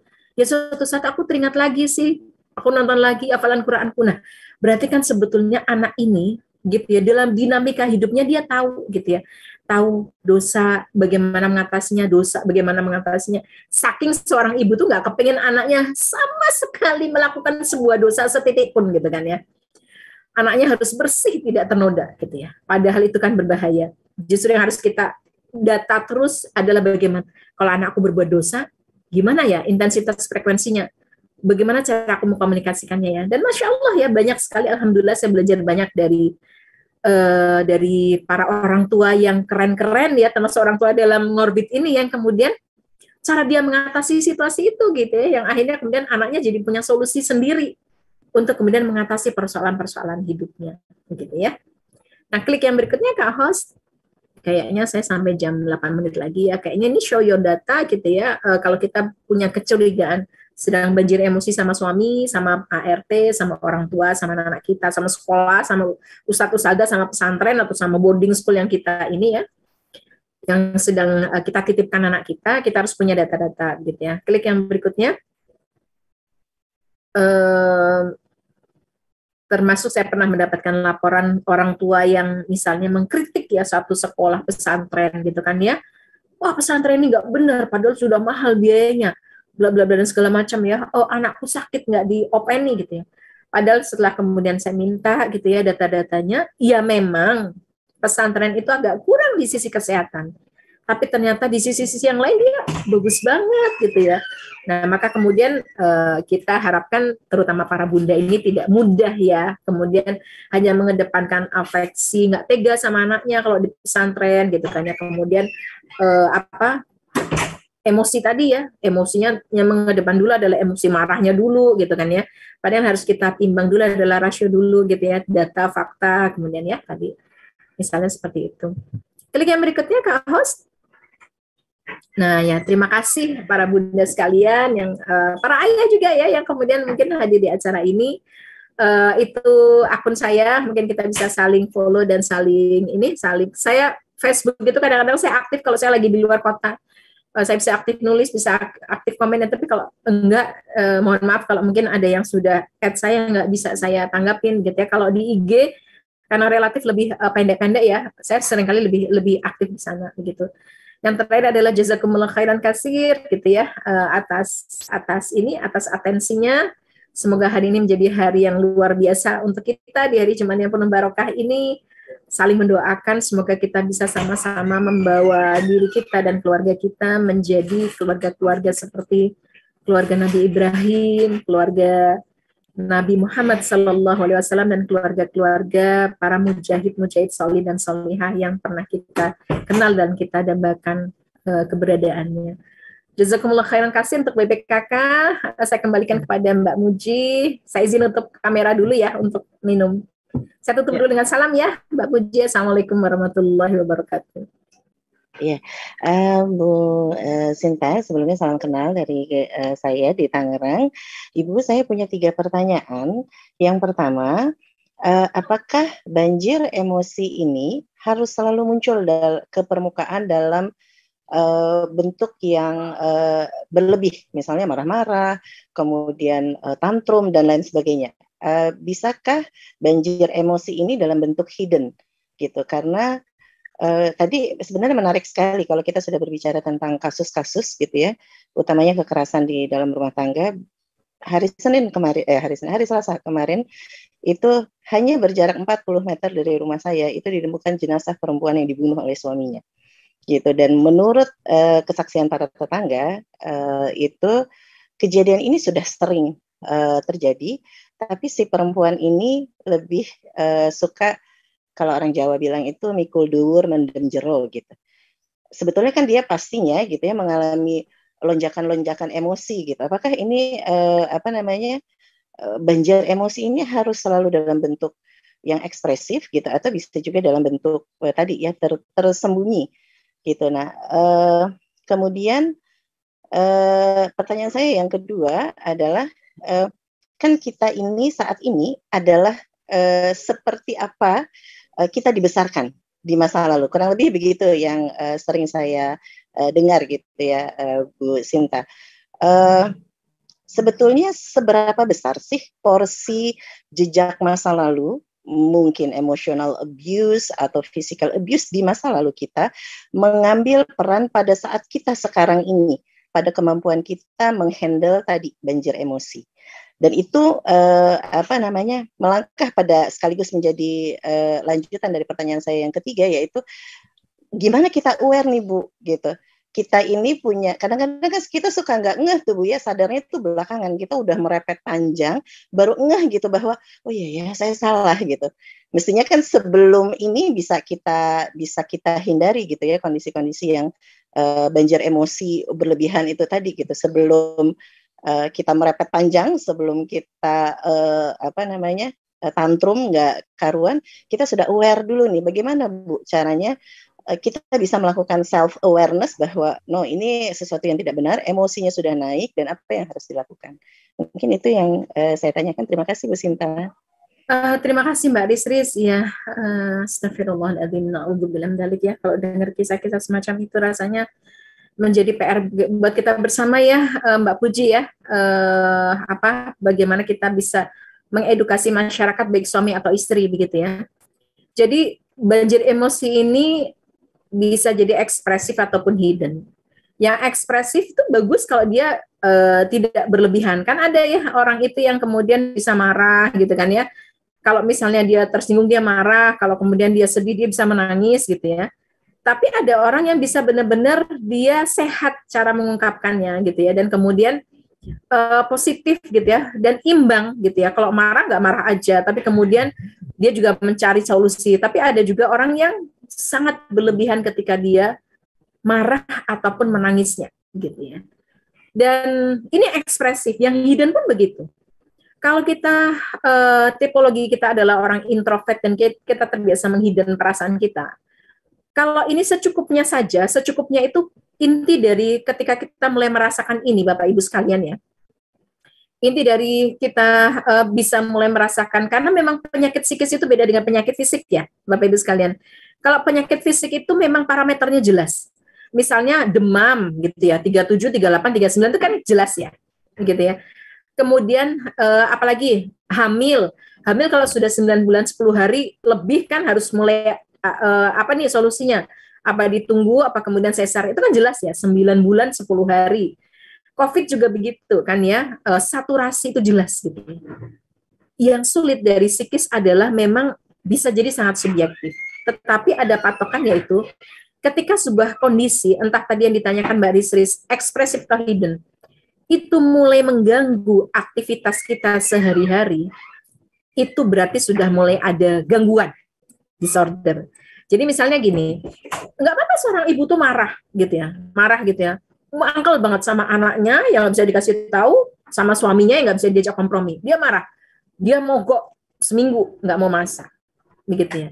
Itu masih bisa dikatakan ekspresif aja. Kalau terkait intensitas dan frekuensi tadi ya, tapi gitu ya, dalam sebulan ini bisa dikatakan mungkin dia pernah seperti itu dalam jangka waktu setahun mungkin sekali. Tapi setiap kali dia punya masalah sama suami sama anaknya, dia langsung ngambek, seminggu nggak mau masak, dan itu terjadi hampir setiap bulan. Lama-lama intensitas frekuensinya jadi nambah, nggak cuma seminggu, tambah 2 pekan kalau marah sama anak sama suaminya dia nggak mau masak, dan ini mengganggu aktivitas dia sehari-hari. Itu kita sudah mulai waspada. Ini siapa nih harus dikoreksi lebih dulu, suaminya kah atau istrinya? Nah itu harus sudah mulai kita catat, begitu. Sama dengan hidden, orang itu kemudian memendam perasaan gitu ya, perasaan marah, perasaan sedih itu nggak masalah. Ketika misalnya dia nangis itu di pojok kamar, karena suaminya mungkin pernah marahin dia gitu ya, sampai kemudian keluar kata-kata kasar, dia nangis gitu ya. Nangis, kemudian dia nangis di kamar, itu terjadi hanya 2 tahun sekali gitu ya, ketika memang ada konflik di tengah keluarga, dan itu terjadi sekali, dan dia nangisnya juga malam itu atau mungkin seminggu dia nangis gitu ya. Itu intensitas dan frekuensi. Tapi kalau kemudian termasuk ini hubungan laki-laki dan perempuan ya, suami istri, suaminya sudah setiap bulan nih marahin istrinya, dan kemudian istrinya makin lama dari nangisnya cuma seminggu sebulan cuma 1 kali, sekarang sebulan bisa sehari sampai 3 kali. Dan kemudian istrinya tuh kalau udah mendem, yang tadinya cuma nangis gitu ya, yang tadinya cuma nangis 3 hari, 5 hari, seminggu, sekarang perasaannya tuh sudah mulai sampai kalau dia nangis tuh dia kepingin jambak-jambak kepalanya, kepingin bentur-benturin kepalanya, atau kepingin kalau lihat sesuatu barang itu pengen dia lukai badannya sendiri. Wah, ini hiddennya sudah nggak bagus dong, kayak gitu. Berarti hidden atau ekspresif yang sudah mulai menimbulkan kekacauan dalam kehidupan sehari-hari harus kita waspadai. Nah, sayangnya memang begitulah Mbak Risris, pertanyaan yang bagus sekali dan menjadi PR buat kita bersama, Mbak Puji. Kadang-kadang banyak sekali di antara kita yang nggak tahu bahwa itu sudah merusak, dan ini harus kita terus edukasi dengan ngorbit semacam ini ya, yang rusak. Seorang ibu yang sampai, misalnya ya, saya pernah menghadapi kasus seorang ibu yang dia bilang begini, kebetulan suaminya memang sedang lupa diri seperti kasusnya layangan putus. Dan dia sebagai seorang perempuan, saya akui kesabarannya luar biasa. Dia cantik, berkarir, dan dia bilang begini, saya ingin mempertahankan rumah tangga, Bu Sinta. Saya ingin mempertahankan, saya ingin sabar. Sebagaimana orang dulu mengajarkan bahwa ketika suaminya lupa diri, istri sabar, tirakat, berdoa sama Allah, insya Allah suaminya balik. Saya puji dia, bagus Mbak. Itu bagus banget, memang harus ada yang bersabar. Walaupun dia sering nangis gitu ya, karena suaminya kalau lagi lupa diri sama perempuan itu ya akhirnya nggak pulang gitu ya. Pertanyaan saya adalah, Mbak, kalau Mbak pas lagi sabar kayak gitu, Mbak marah nggak sama anak-anak? Nah, barulah dia cerita, iya Bu Sinta, saya kalau lagi kayak gitu, saya berusaha sabar sama suami, anak-anak saya kena sasaran Mbak. Wah, saya sudah mulai, nah itu Mbak, itu yang mulai harus diwaspadai. Mbak harus mulai berpikir, ini pernikahan mau terus atau tidak. Kenapa? Karena dia sampai kemudian kadang-kadang bentuk pelampiasan pada anak-anaknya sudah bukan kata-kata. Itu kan berarti dia itu sebenarnya mendem banget ya. Dia sabar ngadepin suaminya, tapi dia nggak kuat. Akhirnya pelampiasannya sama siapa yang ada di rumah, dan kemudian ada di rumah anaknya kecil-kecil, wah itu kena labrak dia. Sekali 2 kali dilabrak nggak apa-apa, tapi sudah mulai kemudian mamanya ini mulai main fisik dengan anaknya, gegara, dia nggak kuat ngadepin ayahnya. Nah ini yang hidden Mbak Risris, dan ini perempuan-perempuan semacam ini yang perlu kita pantau dan kita bantu ya. Artinya kita tidak mengajarkan dia untuk kalau gitu cerai aja sama suami, tidak, tapi Anda harus segera cari bantuan. Kalau memang Anda memang mau menghadapi suami yang seperti itu, mungkin kalau masih ada orang tua yang bisa dititipi, anak-anaknya disingkirkan dulu ke rumah orang tua. Sehingga kenapa? Kalau dia lagi emosi ngadepin suaminya, tapi dia mendam, dia mungkin nggak menyakiti anak-anaknya, begitu kan. Jadi memang yang hidden ini juga bahaya banget ya Mbak Risris, dan naudzubillah mendalikan tadi kasus ya. Ini kompleks banget pemahaman kita. Kita sudah orang Timur, kita mungkin orang Jawa pula, kemudian seorang Muslim, di mana pemahaman kita terhadap sabar mungkin masih perlu diperdalam lagi ya Mbak Risris, ketika kemudian sampai seorang istri tadi sampai dianiaya sampai meninggal seperti itu. Insya Allah dia syahid ya, insya Allah dia syahid ya, amin. Tapi kita juga harus cari solusi, nggak kemudian kita biarkan kalau ada orang perempuan dianiaya suami, nggak apa-apa lah, dia sabar aja, insya Allah kalau mati juga syahid, kan bukan begitu. Gitu kan, naudzubillah dzalik ya. Dan kemudian kita seperti apa dibesarkan, jejak masa lalu, bagaimana cara kita mengatasi banjir emosi, gambarannya singkat seperti ini. Ketika kita menikah gitu ya, mungkin usia kita katakanlah menikah 25 tahun. kita hidup dengan orang tua yang mungkin trouble banget kehidupannya selama 25 tahun. 25 tahun kali 365 hari. Setiap hari kita melihat ada proses abusif di dalam rumah tangga. Maka kemudian 25 tahun kali 365, mungkin kali sekian jam, itu melukai diri kita sekian dalam. Kalau laki-laki, dia mungkin akan berpendapat bahwa oh, emang perempuan harus digituin kayak ibu gue gitu ya. Emang harus dianiaya kayak gitu. Atau mungkin dia justru bersikap sebaliknya ada. Kalau dia sudah mendapatkan banyak pengalaman di luar, oh enggak kok, ternyata perempuan enggak perlu dikerasi kok, dikasih tahu bisa. Kalau dia perempuan, dia akan beranggapan sama juga gitu ya, bahwa ketika besok dia dianiaya sama suaminya, dia diam aja, oh ibuku dulu juga diam aja kok gitu kan ya. Nah, jejak masa lalu itu, nah bagaimana kemudian bisa bangkit? Kadang-kadang memang ya Allah gitu ya, kita melihat pernikahan baru 3 tahun, 5 tahun dibandingkan dengan proses parenting pola asuh selama 25 tahun. Kadang-kadang memang kalau orang Jawa bilang nggak cucuk, Mbak Rizlis. Jadi seorang perempuan yang dibesarkan dalam kondisi keluarga yang abusif, selama 5 tahun dia menikah, kebetulan dapat suami yang abusif, dia kemudian bisa dengan berani gitu ya menghadapi. Itu kadang-kadang nonsens juga, sehingga kemudian si perempuan ini harus dibantu. Nah, begitu ya. Jejak masa lalu itu memang begitu dahsyatnya gitu ya dalam kehidupan kita. Bahkan ada yang mengatakan, dulu saya pernah baca sebuah penelitian yang mengatakan ini membuat kita positif tapi juga waspada, bahwa mereka yang pernah mengalami abusif dalam keluarganya dulu, 30% bisa selamat. Dengan pengertian nggak semuanya itu menjadi abusif, orang tua abusif, tapi juga jumlahnya juga cuma sepertiga kurang lebih. Dan yang sepertiga ini mengalami juga berbagai macam dia belajar menerapi dirinya sendiri, maafkan dirinya sendiri, kemudian meningkatkan semua kapasitas dirinya. Nah begitu Mbak Rizli, semoga-moga bisa walaupun tidak bisa menjawab semua ya, karena ini pertanyaan yang luar biasa, mungkin butuh kajian yang dalam. Semoga bisa sedikit mewakili ya Mbak Rizli ya. Betul Bu Sinta, bagaimana menghadapi anak yang malah dia protes karena merasa dipaksa ya untuk yang bukan keahliannya, dan dia bahkan kecewa karena tidak bisa belajar akademik untuk bisa kuliah. Saya memperlihatkan satu cover buku saya begitu ya, yang judulnya Half of Lemon. Alhamdulillah masuk dalam sedang ada lomba novel yang diadakan oleh Quiku dan Falcon Script Hunter, yang hadiah utamanya adalah difilmkan, dan alhamdulillah novel saya masuk dalam 25 besar. Moga-moga jadi juara 1 ya Bapak Ibu sekalian, dan bisa difilmkan. Amin. Half of Lemon itu memang bagi saya adalah fenomena remaja saat ini yang berbeda dengan di zaman saya begitu ya. Ketika kemudian kalau di zaman kita mungkin ya Mbak Puji dan Ibu-ibu sekalian, anak dipaksa orang tua itu ya ngertinya nerimo gitu ya. Ya sudah gitu ya, memang kan aku anak pertama, aku kan harus nuruti bapak ibu, aku harus segera bisa mentas, ngopain adik-adikku kan gitu ya Mbak Puji ya. Gitu ya. Anak sekarang itu terutama juga karena mereka banjir informasi, mereka belajar ilmu-ilmu parenting sendiri. Kadang-kadang mereka lapor ke saya, Bu Sinta, Bunda Sinta, bapak saya ternyata ini ya abusive sama saya, ibu saya ternyata keras banget sama saya, sehingga kemudian dia bikin diagnosa sendiri gitu ya, anak-anak sekarang gitu ya, karena saking banjir informasi. Nah, termasuk kemudian ada anak-anak yang merasa bahwa dia nggak cocok sama situasi.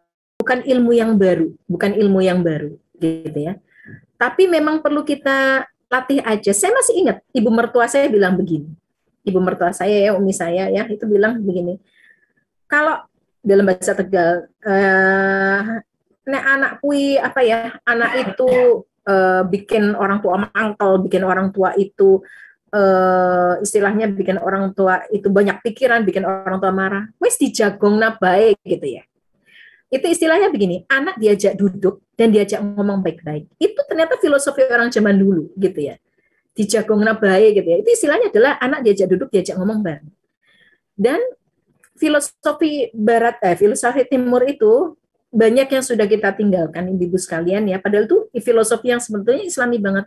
Cara bagaimana kita anak-anak mendekati anak-anak. Saya masih ingat sekali, saya sudah pernah menulis ini, tapi sudah lama banget, mungkin sekitar 5 atau 10 tahun yang lalu, ketika saya membaca kisah hidupnya, saya sangat mengagumi tokoh tokoh dari Pakistan, penulis bernama Sir Muhammad Iqbal. Dan setiap kali saya kagum dengan seorang tokoh, saya pengen tahu. Saya kagum dengan Habib Nurmagomedov, saya cari tahu bapak ibunya kayak apa sih. Saya kagum dengan Albert Einstein ya, walaupun dia Yahudi. Bapak ibunya seperti apa sih? Saya terus terang kagum dengan Elon Musk gitu ya. Ibunya kayak apa sih? Ibunya luar biasa ya, Elon Musk ya. Dengan Bill Gates dan seterusnya saya cari tahu. Dan saya masih ingat kalau yang dekat dengan kita adalah berarti yang Muslim ya, Sir Muhammad Iqbal. Saya masih ingat bagaimana dia anak remaja, dia kemudian dikenal sebagai tokoh pan-Islamisme dengan pemikiran dan karya-karya beliau yang luar biasa. Pemikiran filsafat dia itu bukan orang-orang Islam yang menghargai, tapi orang Barat pun mengatakan tidak akan pernah lagi orang ada seperti Sir Muhammad Iqbal. Saya jadi pengen tahu bapak ibunya kayak apa sih. Gitu. Dan ternyata ayahnya, nah ini kalau nanti kita bikin sekolah ayah nih jadi catatan lagi ya Mbak Puji, bahwa ayah itu memang juga memegang yang luar biasa. Ayahnya bernama, nanti akan ada forum ayah, Mbak. Ya betul.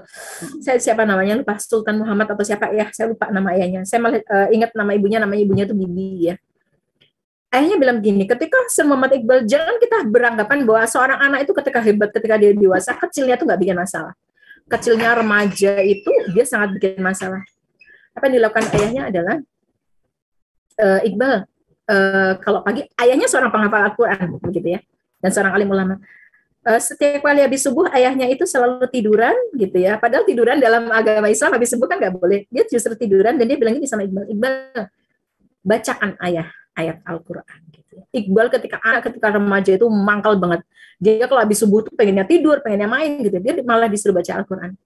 Kemudian Iqbal bilang, Iqbal kecil, Iqbal remaja bilang gini, ayah, kenapa sih setiap kali aku pagi harus disuruh baca Al-Quran? Kata ayahnya, kamu baca dulu aja ya, gitu ya. Jadi ini kan komunikasi yang luar biasa ya. Ayahnya bilang, kamu bacain aja dulu deh. Loh, ayah kan itu hafal Quran. Gak apa-apa, kamu baca aja dulu gitu ya. Jadi setiap pagi itu bapaknya selalu habis subuh itu tiduran, dia minta Iqbal itu bacain Quran.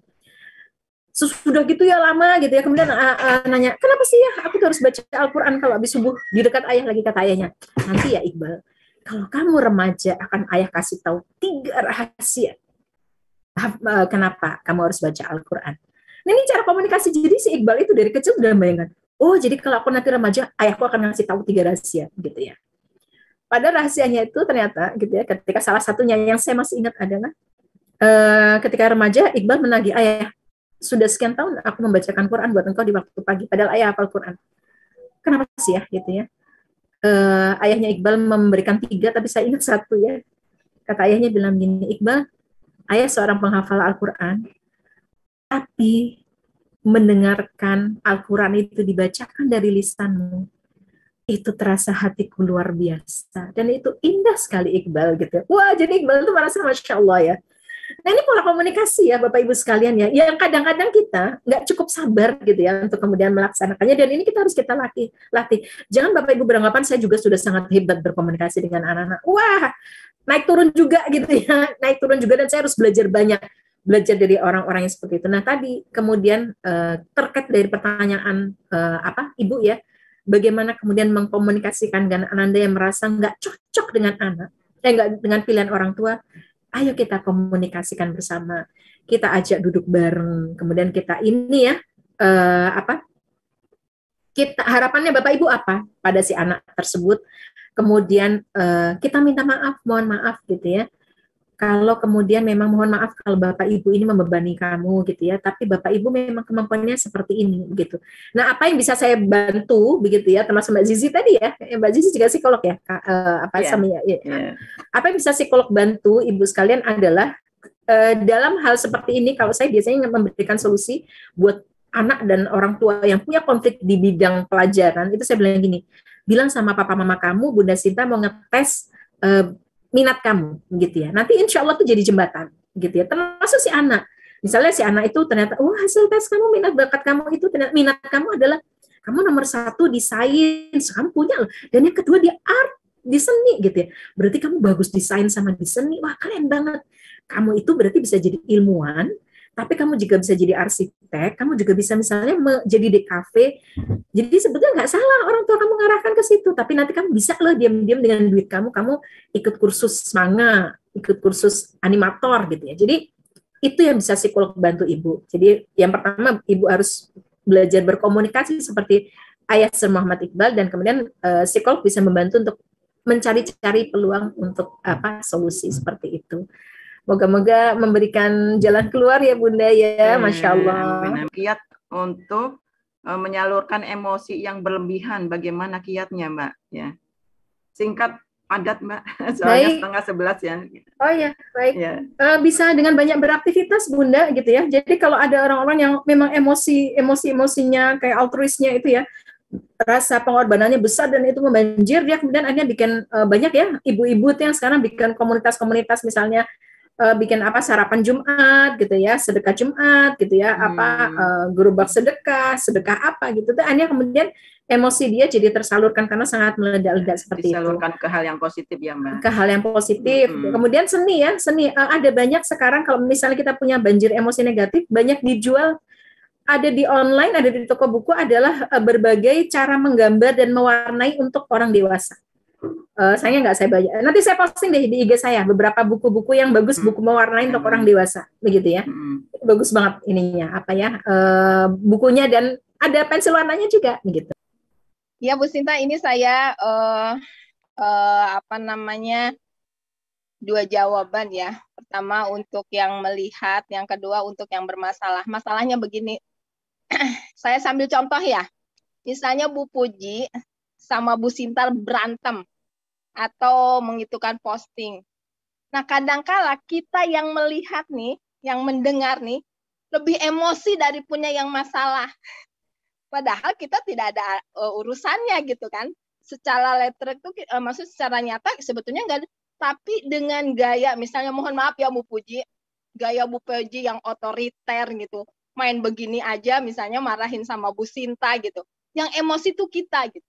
Padahal urusannya Bu Puji sama Bu Sinta. Nah, kita ini kadang di lapangan tuh ingin, loh Ibu nggak ada urusan, tapi kan nggak boleh begitu. Dia adalah seorang pimpinan, harusnya begini, malah tambah emosi gitu. Terus yang kedua, kadang emosi di luar situ, yang bermasalah ini ngajak orang lain untuk ngajak-ngajak musuhin Bu Puji gitu tuh. Dia tuh memang begitu, pas orang yang diajak tuh, oh dulu pernah begini gitu. Nah, ini sikap kedua nih, saya sebagai ingin penengah tuh, menasehatinya seperti apa. Misalnya, kalau saya sendiri yang di bagian emosi itu, tadi itu, untuk menerapkan, berpikir logis gitu, untuk menyelesaikan, oh iya ya, padahal saya nggak punya urusannya gitu. Tapi kenapa? Tapi ternyata orang itu jiwanya memang begitu. Nah, seperti itu gimana penyelesaiannya ya, Bu Sinta? Terima kasih. Assalamualaikum warahmatullahi wabarakatuh. Ya, ini Waalaikumsalam warahmatullahi wabarakatuh. Kita yang nonton layanan putus, tapi kita yang kesel. Iya. Padahal yang main enggak ya. Jadi yang pertama adalah Bunda Eha, dan ini buat kita semua yang bermain media sosial, Bapak Ibu sekalian, ketika kita menghadapi sebuah isu ya, isu itu kan nggak mesti isu tentang tentang politik, tentang pemerintahan. Layangan putus bisa, atau kemudian isu teman kita sendiri ya, maka kita perlu ada jarak. Kalau kita memang orangnya emosional, sedang emosional banget gitu ya, jadi kita beri jarak begitu ya, kepada media sosial. Beri jaraknya gimana? Kita tutup dulu, memang kita tutup dulu. Saya pribadi kadang-kadang juga terpancing kayak gitu ya, kalau ada misalnya kasus-kasus yang lagi rame gitu, wah pengen langsung komen. Biasanya kalau saya pribadi, nah kita masing-masing punya daya tahan sendiri, Mbak Eha gitu ya. Kalau saya sendiri sepertinya kalau saya cukup 5, bukan cukup ya, berarti banyak juga ya, 5-7 hari untuk mengendapkan emosi gitu ya, untuk berjauh dengan media sosial, baru kemudian saya bisa posting atau kemudian memberikan masukan atau memberikan komentar atau kemudian menanggapi gitu ya. Jadi kalau saya sendiri 5-7 hari bagi saya sudah mulai bisa berpikir agak jernih gitu ya kalau menghadapi sesuatu yang emosional.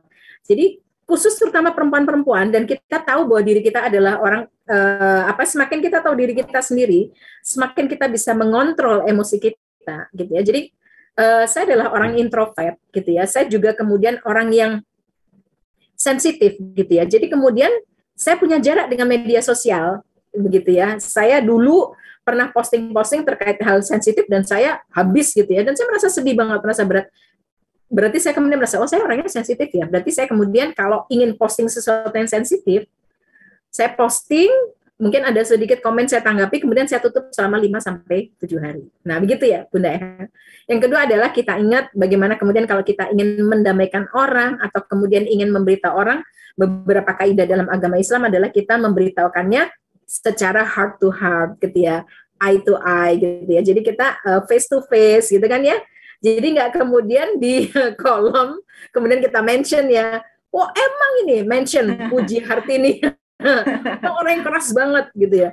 Oh emang gitu ya, kita mention Sinta Yudhistira adalah orang yang apa ya, sensitif banget, cuma digituin aja udah ngamuk-ngamuk.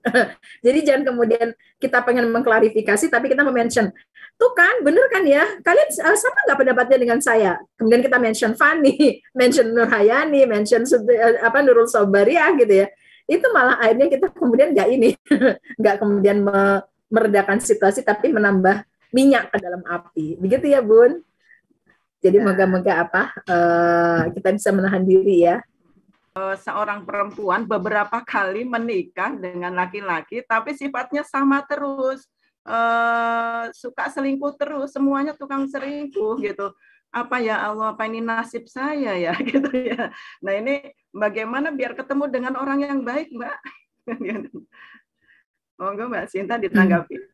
Baik, Bismillah ya. Moga-moga ini bukan karena sepanjang belum terjadi itu kan masih belum takdir ya Bapak Ibu sekalian ya. Jadi begini, mari kita belajar bersama-sama. Jadi kalau sudah terjadi itu jelas takdir ya, tapi kita pelajari bersama-sama. Kalau yang saya pelajari Bapak Ibu sekalian, dari pengalaman saya menghadapi klien-klien, itu terjadi pada laki-laki dan perempuan ya, bukan hanya perempuan. Jadi ada laki-laki juga dia cerai katanya, pisah dengan istrinya karena memang dia nggak suka perempuan yang keras gitu ya, perempuan yang keras yang kemudian otoriter yang dominan. Ternyata dia selingkuh menikah dengan perempuan yang persis sama seperti istrinya. Lah berarti kan hal yang harus dikoreksi pertama kali gitu ketika ada permasalahan rumah tangga, termasuk ketika ada KDRT atau perselingkuhan. Ayo kita, daripada kita nyalain orang lain, ayo kita koreksi dulu diri kita pribadi. Misalnya begini, ada perempuan yang dia jatuh cinta pada laki-laki yang tukang selingkuh, misalnya gitu ya. Coba langsung kita cermati, kira-kira modelnya kayak apa sih laki-laki itu dan model kita seperti apa? Ternyata gitu ya, ada model-model perempuan yang tadi seperti ditanyakan oleh Mbak Riz ya, dia berasal dari pernikahan yang sangat abusif, ada juga pernikahan yang sangat gagal, desperate ya, pernikahan orang tuanya, sehingga dia tumbuh menjadi orang yang serendah self-esteem-nya gitu ya. Dia tuh nggak pernah merasa dirinya cantik, nggak pernah merasa dirinya berharga. Jadi dia itu dirayu sedikit sama laki-laki gitu ya. Itu sudah kelepak-lepak. Ada perempuan-perempuan yang misalnya dibilangin, Mbak Puji cantik banget, ya udah biasa aja kali, perempuan juga cantik semua gitu. Tapi ada perempuan yang kemudian hatinya berbunga-bunga. Nah, berarti dan dia berkali-kali akhirnya jatuh cinta pada laki-laki yang tukang rayu gitu kan ya, berkali-kali. Nah, berarti kan yang harus kita cermati diri kita sendiri, kok kita bisa ya jatuh cinta sama laki-laki yang padahal cuma dirayu sekali dua kali udah jatuh hati banget. Diri kita lah yang harus diperbaiki self-esteem-nya dengan bagaimana ya mungkin kita konsultasi ke psikolog, mungkin kita juga perlu bantuan psikiater karena ada beberapa neurotransmitter kita yang mungkin perlu dibantu dengan obat begitu. Jadi segera cermati kalau kemudian diri kita gitu ya kok jatuh cinta lagi pada orang yang sama gitu ya. Saya pernah punya klien yang bagus banget, dia belum menikah gitu ya. Tapi dia bercerita kepada saya gini, Bunda Sinta, saya berasal dari keluarga yang begini. Saya kok sukanya jatuh cinta sama laki-laki yang modelnya begini, dia bilang gitu ya. Kenapa ya? Apa saya ini kelainan? Nah, kemudian saya jelaskan, enggak Mbak, itu namanya bukan kelainan, tapi memang kamu mengalami yang namanya love addiction. Kamu kurang banget itu. Terus saran Bunda Sinta gimana? Saya sarankan mungkin gitu ya, ini namanya kita upaya ya Dek, tapi nanti kalau takdir kita bicara gimana lagi ya, usahakan kamu dapat laki-laki yang mungkin katakanlah 10-15 tahun lebih tua dari kamu. Dia sudah mapan juga. Loh kenapa begitu? Karena dia memang love addiction bang. Kalau kamu nanti dapat yang seusia kamu Dek, gitu kan ya, kamu nanti mungkin kamu akan sebagai cewek, kamu jadi kayak kelihatan gatel, kayak kamu ganti laki-laki. Kenapa? Karena kamu nggak cukup. Kamu tuh butuh banget kasih sayang gitu kan ya. Nah, seperti itu. Begitu dia memahami dirinya sendiri, oh gitu ya Bun ya. Jadi saya harus cari laki-laki yang, kalau cewek-cewek seusia dia kan lagi pacaran dengan orang yang seusia gitu ya. Dia kemudian ketika habis diskusi itu dia bilang, oh ya oke, kalau gitu saya nanti akan mencoba mencari laki-laki yang sekian, jaraknya sekian dari saya, sehingga kemudian dia terpenuhi. Karena mungkin dengan dia menikah dengan dia usianya sekitar 20-an tahun, 25 ya, menikah dengan laki-laki yang mungkin usianya jauh di atas dia, yang sudah mapan, dan laki-laki itu sudah stabil, pemikirannya matang, itu dia hanya mencurahkan semuanya buat istrinya masih muda, dia kemudian merasa kebanjiran cinta gitu ya. Nah, jadi memang begitu salah satu contohnya. Bunda yang tadi bertanya, Mbak yang bertanya ya, kalau kita nggak tahu diri kita sendiri, kita itu salah kemudian ketika memilih orang. Gitu. Kita lagi-lagi ada perempuan itu yang dia suka jatuh cinta kepada laki-laki yang flamboyan. Jadi dia sangat suka jatuh cinta pada laki-laki yang memang dia itu diperebutkan cewek banyak karena dia memang ganteng. Padahal rawan banget jatuh cinta sama laki-laki seperti itu. Sehingga dia laki-laki menikah. Betul. Dan dia akhirnya menikah dengan laki-laki yang bolak-balik menselingkuhin dia.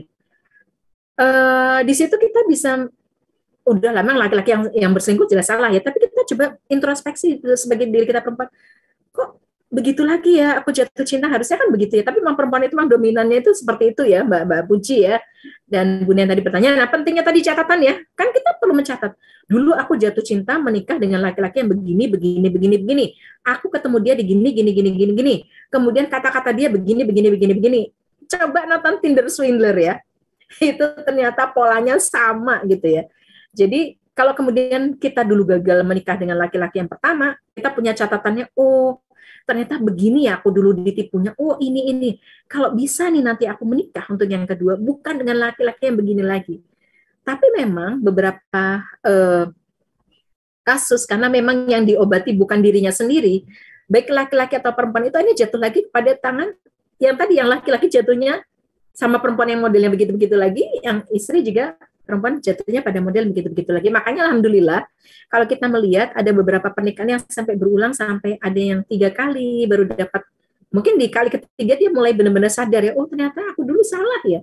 Sampai beberapa kali menikah 4 kali gitu ya, dia baru sadar, oh ternyata aku dulu salah gitu ya. Tapi kan kita tidak berharap seperti itu ya Bapak Ibu sekalian, terutama yang masih single dan segera tahu dirinya itu ada kekurangan. Oh aku cocoknya laki-laki yang kayak tadi nih, cewek yang tadi yang merasa dia love addiction tadi gitu. Nah, moga-moga bisa membantu ya Bunda ya. Terima kasih. Ya, Bu Sinta, bagaimana meyakinkan anak agar tidak terlalu kecanduan nonton drakor, ya drakor nih. Karena sampai saat ini saya masih berpikir itu kurang produktif. Juga akan mempengaruhi moodnya. Menurut Bu Sinta bagaimana? Anak saya juga nih. Ya baik. Jadi begini Bunda.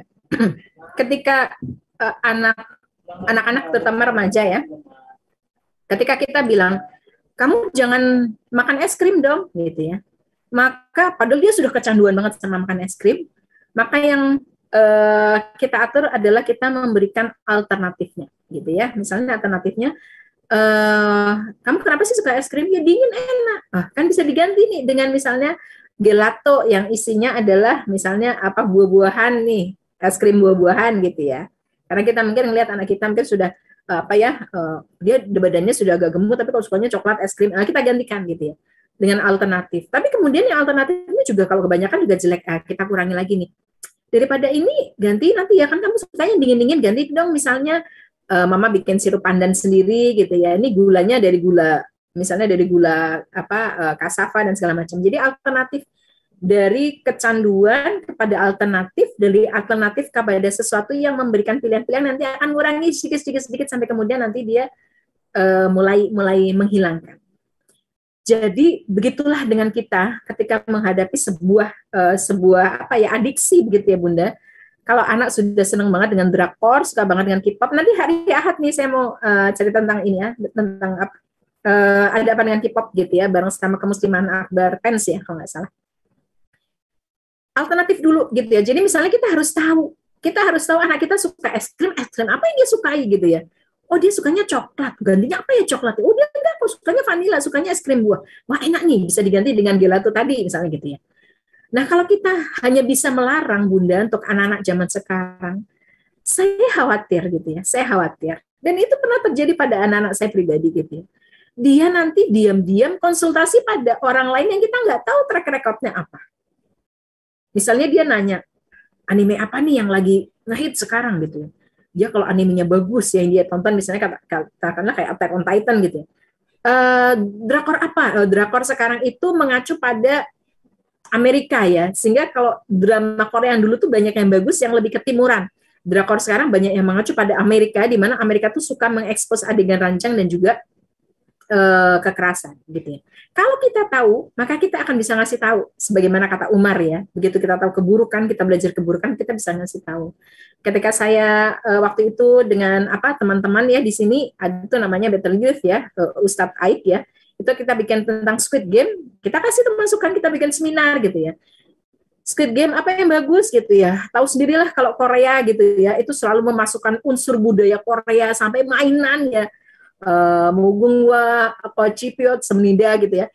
Mulai dari lagu, makanan tuh masuk semua. Tapi hati-hati gitu kan ya. Kenapa ya? Saya sebut gitu ya. Kenapa ya drama Korea kayak Squid Game, kayak Alice in Borderland-nya Jepang, kenapa sih harus ada adegan ranjang? Padahal itu kan bisa dipotong, nggak usah ada adegan itu. Nah, kalian hati-hati ya kalau nonton seperti itu. Nah, begitu mereka kemudian gini, wah, Bunda Sinta ngerti ya, ngerti anime, ngerti film Jepang, ngerti apa live action, ngerti bla bla bla. Mereka tuh mau saya kasih tahu gitu ya. Jadi misalnya pilih drama Korea yang bagus-bagus deh gitu kan ya. Kayak misalnya Itaewon Class gitu ya. Kemudian kalau yang romance saya bilang banyak yang bagus yang dulu-dulu ya. Kalau yang sekarang kayak Crash Landing on You atau kemudian ini apa ya Strangers in Hell itu ya juga bagus sebetulnya ininya, tapi ceritanya memang ya begitulah, ada adegan-adegan sadisnya ya. Nah, begitu kita bisa ngasih alternatif, Bun, gitu ya. Mereka akhirnya mau ngedengerin kita gitu ya, dan mereka akhirnya mulai beralih gitu ya. Kayak misalnya saya contohkan saja anak saya gitu ya, yang sebagian suka drakor, sebagian suka di Jepangan. Lagunya ini apa sih, lagunya NCT, lagunya BTS gitu ya, lagunya ini. Kemudian mereka cerita, lagunya ini gitu, Mi. Lagunya romans semua. Ada nggak lagu-lagunya misalnya cerita tentang kakak adik, teman gitu? Oh, ada nih yang tentang semangat gitu. Ada nih misalnya NCT ngeluarin Beautiful. Saya baru kemarin ya posting ya. NCT Beautiful. Kemudian Seventeen ada nih King of Synchronization gitu ya. Bikin gerakan-gerakan yang bagus untuk workout gitu ya. Nah, itu yang kita tonjolkan sama anak-anak kita. Jadi kemudian jangan hanya ngelihat filmnya, jangan hanya ngelihat musiknya, jangan hanya ngelihat dancingnya, cakep cantiknya, tapi kita pilih-pilih dong idol kita gitu yang sesuai dengan ini kita gitu, yang sesuai dengan culture kita. Dan mereka ketika mendapati orang tuanya bisa diajak bicara, Bun, itu akhirnya mereka jadi ini, jadi kemudian mau dengerin. Mamaku mau dengerin aku juga mau dengerin mamaku. Dan ada rata-rata kemudian mulai nih beralih. Begitu nanti drakor, kita siapkan juga. Nih ada film-film Jepang bagus. Nih ada film-film Thailand bagus. Ini ada film-film India bagus gitu. Saya ajak anak saya nonton Mimi misalnya gitu ya, film komedi dari India bagus. Ini ada film Turki bagus, nah masuk deh gitu ya Turki. Waktu itu saya ngajakin anak saya nonton gitu film Kurulus Osman, masuk deh gitu. Kenapa? Karena anak kita merasa bahwa orang tua bisa memfasilitasi mereka. Lama-lama, Bun, gitu ya, insya Allah begitu ya, dengan kita rajin berkomunikasi, mendampingi, memberikan alternatif, ini anak-anak kita tuh menikmati semua film, dan akhirnya mereka kembali kok pada culture. Iya ya, bosan nonton yang gitu-gitu terus, romance terus, bosan. Kemudian ini kita kemudian ini berganti, dan akhirnya kemudian mereka suka banyak film, dan akhirnya salah satu yang saya tekankan adalah kalian juga harus suka dong film-film Indonesia gitu, film Indonesia juga banyak yang bagus. Nah, kembali kepada culture kita, disitulah kita masukkan nilai-nilai gitu ya. Nah, begitu ya Bunda. Jadi anak sekarang tuh kalau orang Jawa bilang namanya melipir ya. Iya, melipir ya Mbak Muji, Puji ya. Nanti untuk mendekati mereka. Mbak Sinta, kalau misal tadi ya saya tuh terharu banget ya dengan kata-kata seorang ayah, seorang anak yang sudah lama banget dia taat sama orang tuanya, kemudian dia pengen membelot ya sedikit lah gitu.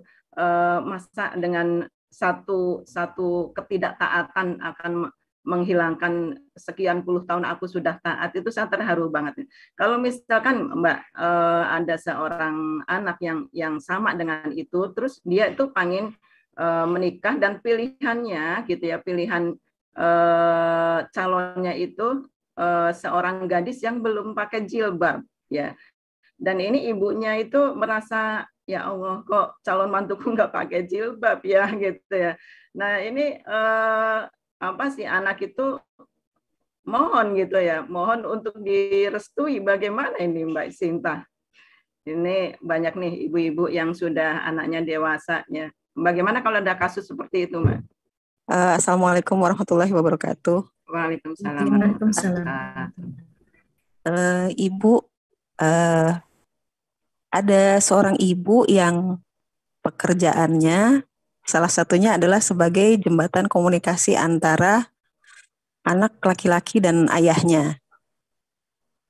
Kenapa jadi jembatan komunikasi? Yang pertama, karena anaknya udah punya image negatif ketika berkomunikasi dengan ayahnya, selalu terbentur dengan kata pokoknya. Jadinya anak laki-lakinya males untuk berkomunikasi lagi. Akhirnya selalu minta tolong ibunya untuk menyampaikan apa yang ingin disampaikan ke ayahnya. Akhirnya ibunya jadi perantara komunikasi antara ayah ke anak. Nah, ketika dua-duanya nggak sinkron, yang kena marah malah ibunya, gitu. Jadi ibunya merasa akhirnya resign jadi perantara, gitu. Nah, tapi anaknya tetap nggak mau ya. Tapi kalau di depan ayahnya ketika berkomunikasi tidak banyak bicara, tidak banyak berargumen. Tapi ketika dia berkomunikasi dengan ibunya, dia bisa sangat ekspresif, bahkan banjir emosinya, bisa meluap-luap, bisa sampai mukul tembok, banting kursi, karena ketidaksetujuan dengan pendapat ayahnya gitu. Nah, sebagai ibu, apa yang harus dilakukan ya Bu Siti? Terima kasih sebelumnya. Ya, Masya Allah Mbak Fani, luar biasa. Sebagai ibu siap-siaplah banjir pahala ya, dengan mencoba untuk ini ya, dengan mencoba untuk mensinkronkan antara ayah dan anak, begitu. Jadi begini, di situ kita bisa mengambil kesimpulan bahwa ada komunikasi ya, ada komunikasi yang terhalang antara ayah dengan anak laki-lakinya, begitu ya. Dan ibu menjadi jembatan komunikasi. Tapi ini juga nggak bisa terus-terusan, sehingga ibu ini harus membantu bagaimana ayah ini bisa berkomunikasi dengan anak laki-lakinya, begitu. Jadi apa yang harus kita lakukan adalah pertama kita mencoba menyadarkan kedua belah pihak. Kalau anaknya sudah cukup dewasa, gitu ya, maka kita coba menyadarkan kedua belah pihak bahwa mereka penting berkomunikasi. Wah, nyadarkannya gimana Bu Sinta? Ngasih nasihat udah susah. Ada banyak cara, gitu ya. Dan saya relatif suka memberikan masukan kepada para orang tua untuk masuk dari hal-hal yang ringan. Hal yang ringan apa sih? Nonton film, gitu ya. Nonton film, kemudian, dan ini beberapa saya sampaikan pada klien-klien saya, mereka mencoba dan alhamdulillah berhasil, gitu ya. Film apa begitu ya? Kalau saya tahunya filmnya saya tonton, gitu ya. Nanti Bapak Ibu bisa merekomendasikan di chat, kemudian di YouTube-nya Ngorbit ya, tentang film-film apa aja yang layak ditonton. Jadi misalnya ada banyak film-film memang punya anak itu dengan beda, kita ada generation gap itu ya, menjadi permasalahan luar biasa Bapak Ibu sekalian ya. Jadi kita ini kadang-kadang pengen ngasih tahu anak kita tapi nangkapnya salah, gitu ya. Ada beberapa film ya yang film remaja dari barat itu yang saya coba sarankan Bapak Ibu nonton. Pertama, kalau cewek, kita punya anak cewek, coba nonton film coming of age, judulnya The Age of 17. Kemudian kalau kedua punya anak cowok, saya tempo hari sekitar sebulan yang lalu, saya nonton film bareng anak-anak saya, judulnya, film ini agak creepy, tapi sebetulnya ini film bagaimana menghadapi anak laki-laki. John and the Hole ya, kalau nggak salah ya. Itu saya jadi baru tahu, oh, gitu tuh cara pemikiran anak laki-laki tuh kayak gitu. Film itu aneh tapi indah dan bagus banget. Oh, jadi gitu tuh. Saya alhamdulillah, anak saya sih sudah mulai besar-besar ya. Saya jadi ingat dulu saya kayak gitu sama anak-anak saya yang cowok. Ayahnya apalagi benar-benar buntu dan isinya pertarungan-pertarungan yang luar biasa. Habis saya nonton John and the Hole itu baru paham. Kemudian juga film-film anime Jepang juga banyak yang bagus. Yang sangat saya sarankan adalah film Mirai no Mirai. Bagaimana proses seorang ayah dan ibu memahami anaknya, gitu ya. Tapi anaknya masih kecil-kecil lah itu. Kalau anaknya sudah remaja berarti John and the Hole dan ini apa The Age of 17. Silakan nanti Bapak Ibu bisa menyarankan film-film yang lain. Disitulah kita akan tahu bahwa memang cara berpikir anak dan ayah terutama di generasi sekarang tuh beda banget.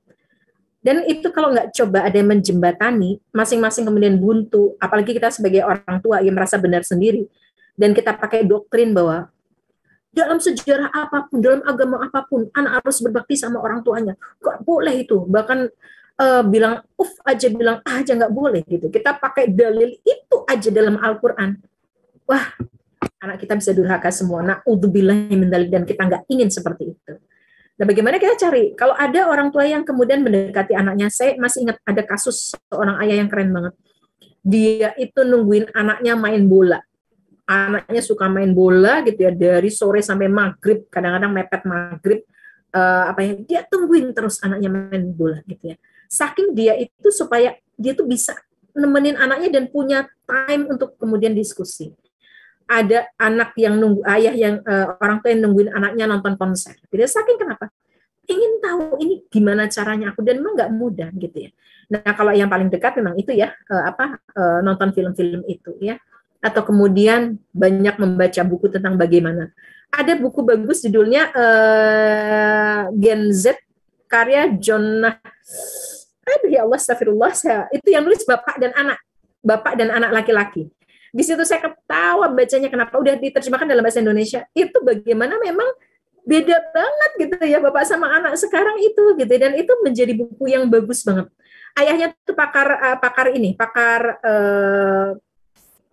komunikasi antar generasi gitu ya, dan sekarang dia mengajak anak laki-lakinya dan mereka bikin buku bareng tuh bagus banget. Nanti moga-moga tolong diingatkan, saya ingat posting di FB dan di IG saya ya tentang buku dan film yang sebaiknya kita konsumsi. Dan insya Allah Bapak Ibu sekalian ya, kalau orang Barat, katakanlah orang yang belum beriman ya, itu bisa dapat solusi untuk komunikasi dengan anak-anak mereka, dan anak mereka jadi bagus-bagus banget. Saya yakin keluarga-keluarga muslim itu akan jauh lebih punya solusi. Tinggal bagaimana kita kemudian mencari formula ya gitu ya, yang kita bisa ini gitu, yang bisa cocok buat anak-anak kita. Nah, begitu Mbak Fani, moga-moga kita bisa sama-sama belajar gitu ya. Dan tadi melanjutkan Mbak Puji, saya berharap bahwa kita setiap keluarga punya prinsip ya, prinsipnya itu terus ya diinikan kepada anak-anak. Dan itu dengan diskusi-diskusi terus gitu ya, karena anak sekarang juga banyak yang bertanya ya, gimana kalau aku nikah dengan misalnya yang tidak seagama, gimana aku menikah dengan orang yang tidak berhijab. Kita coba buka forum komunikasi, dan kita, kalau saya mengambilnya contoh-contoh dari sekitar keluarga saya pribadi, dan kemudian moga-moga itu memberikan anak-anak saya pemahaman terhadap apa yang nanti mereka pilih begitu. Nah, itu juga Mbak Puji ya, jadi kemudian kalau kita tidak kemudian bilang orang nggak pakai jilbab itu gini, tapi coba kita balik, kamu gimana kalau kemudian kita minta mereka untuk berpikir dan berpendapat, dan disitulah nanti mungkin kita arahkan kalau keluarga itu memang punya prinsip-prinsip tertentu. Nah begitu Mbak Puji, moga-moga ini Masya Allah, materinya luar biasa. Ya, closing statement saya di hari Jumat yang barokah ini, mari kita banyak-banyak berdoa bagi keluarga kita, bagi kaum muslimin, bagi bangsa ini, semoga kita bisa sama-sama menjadi generasi dan bangsa yang saleh yang diridhai Allah. Begitu saja Mbak Puji. Amin.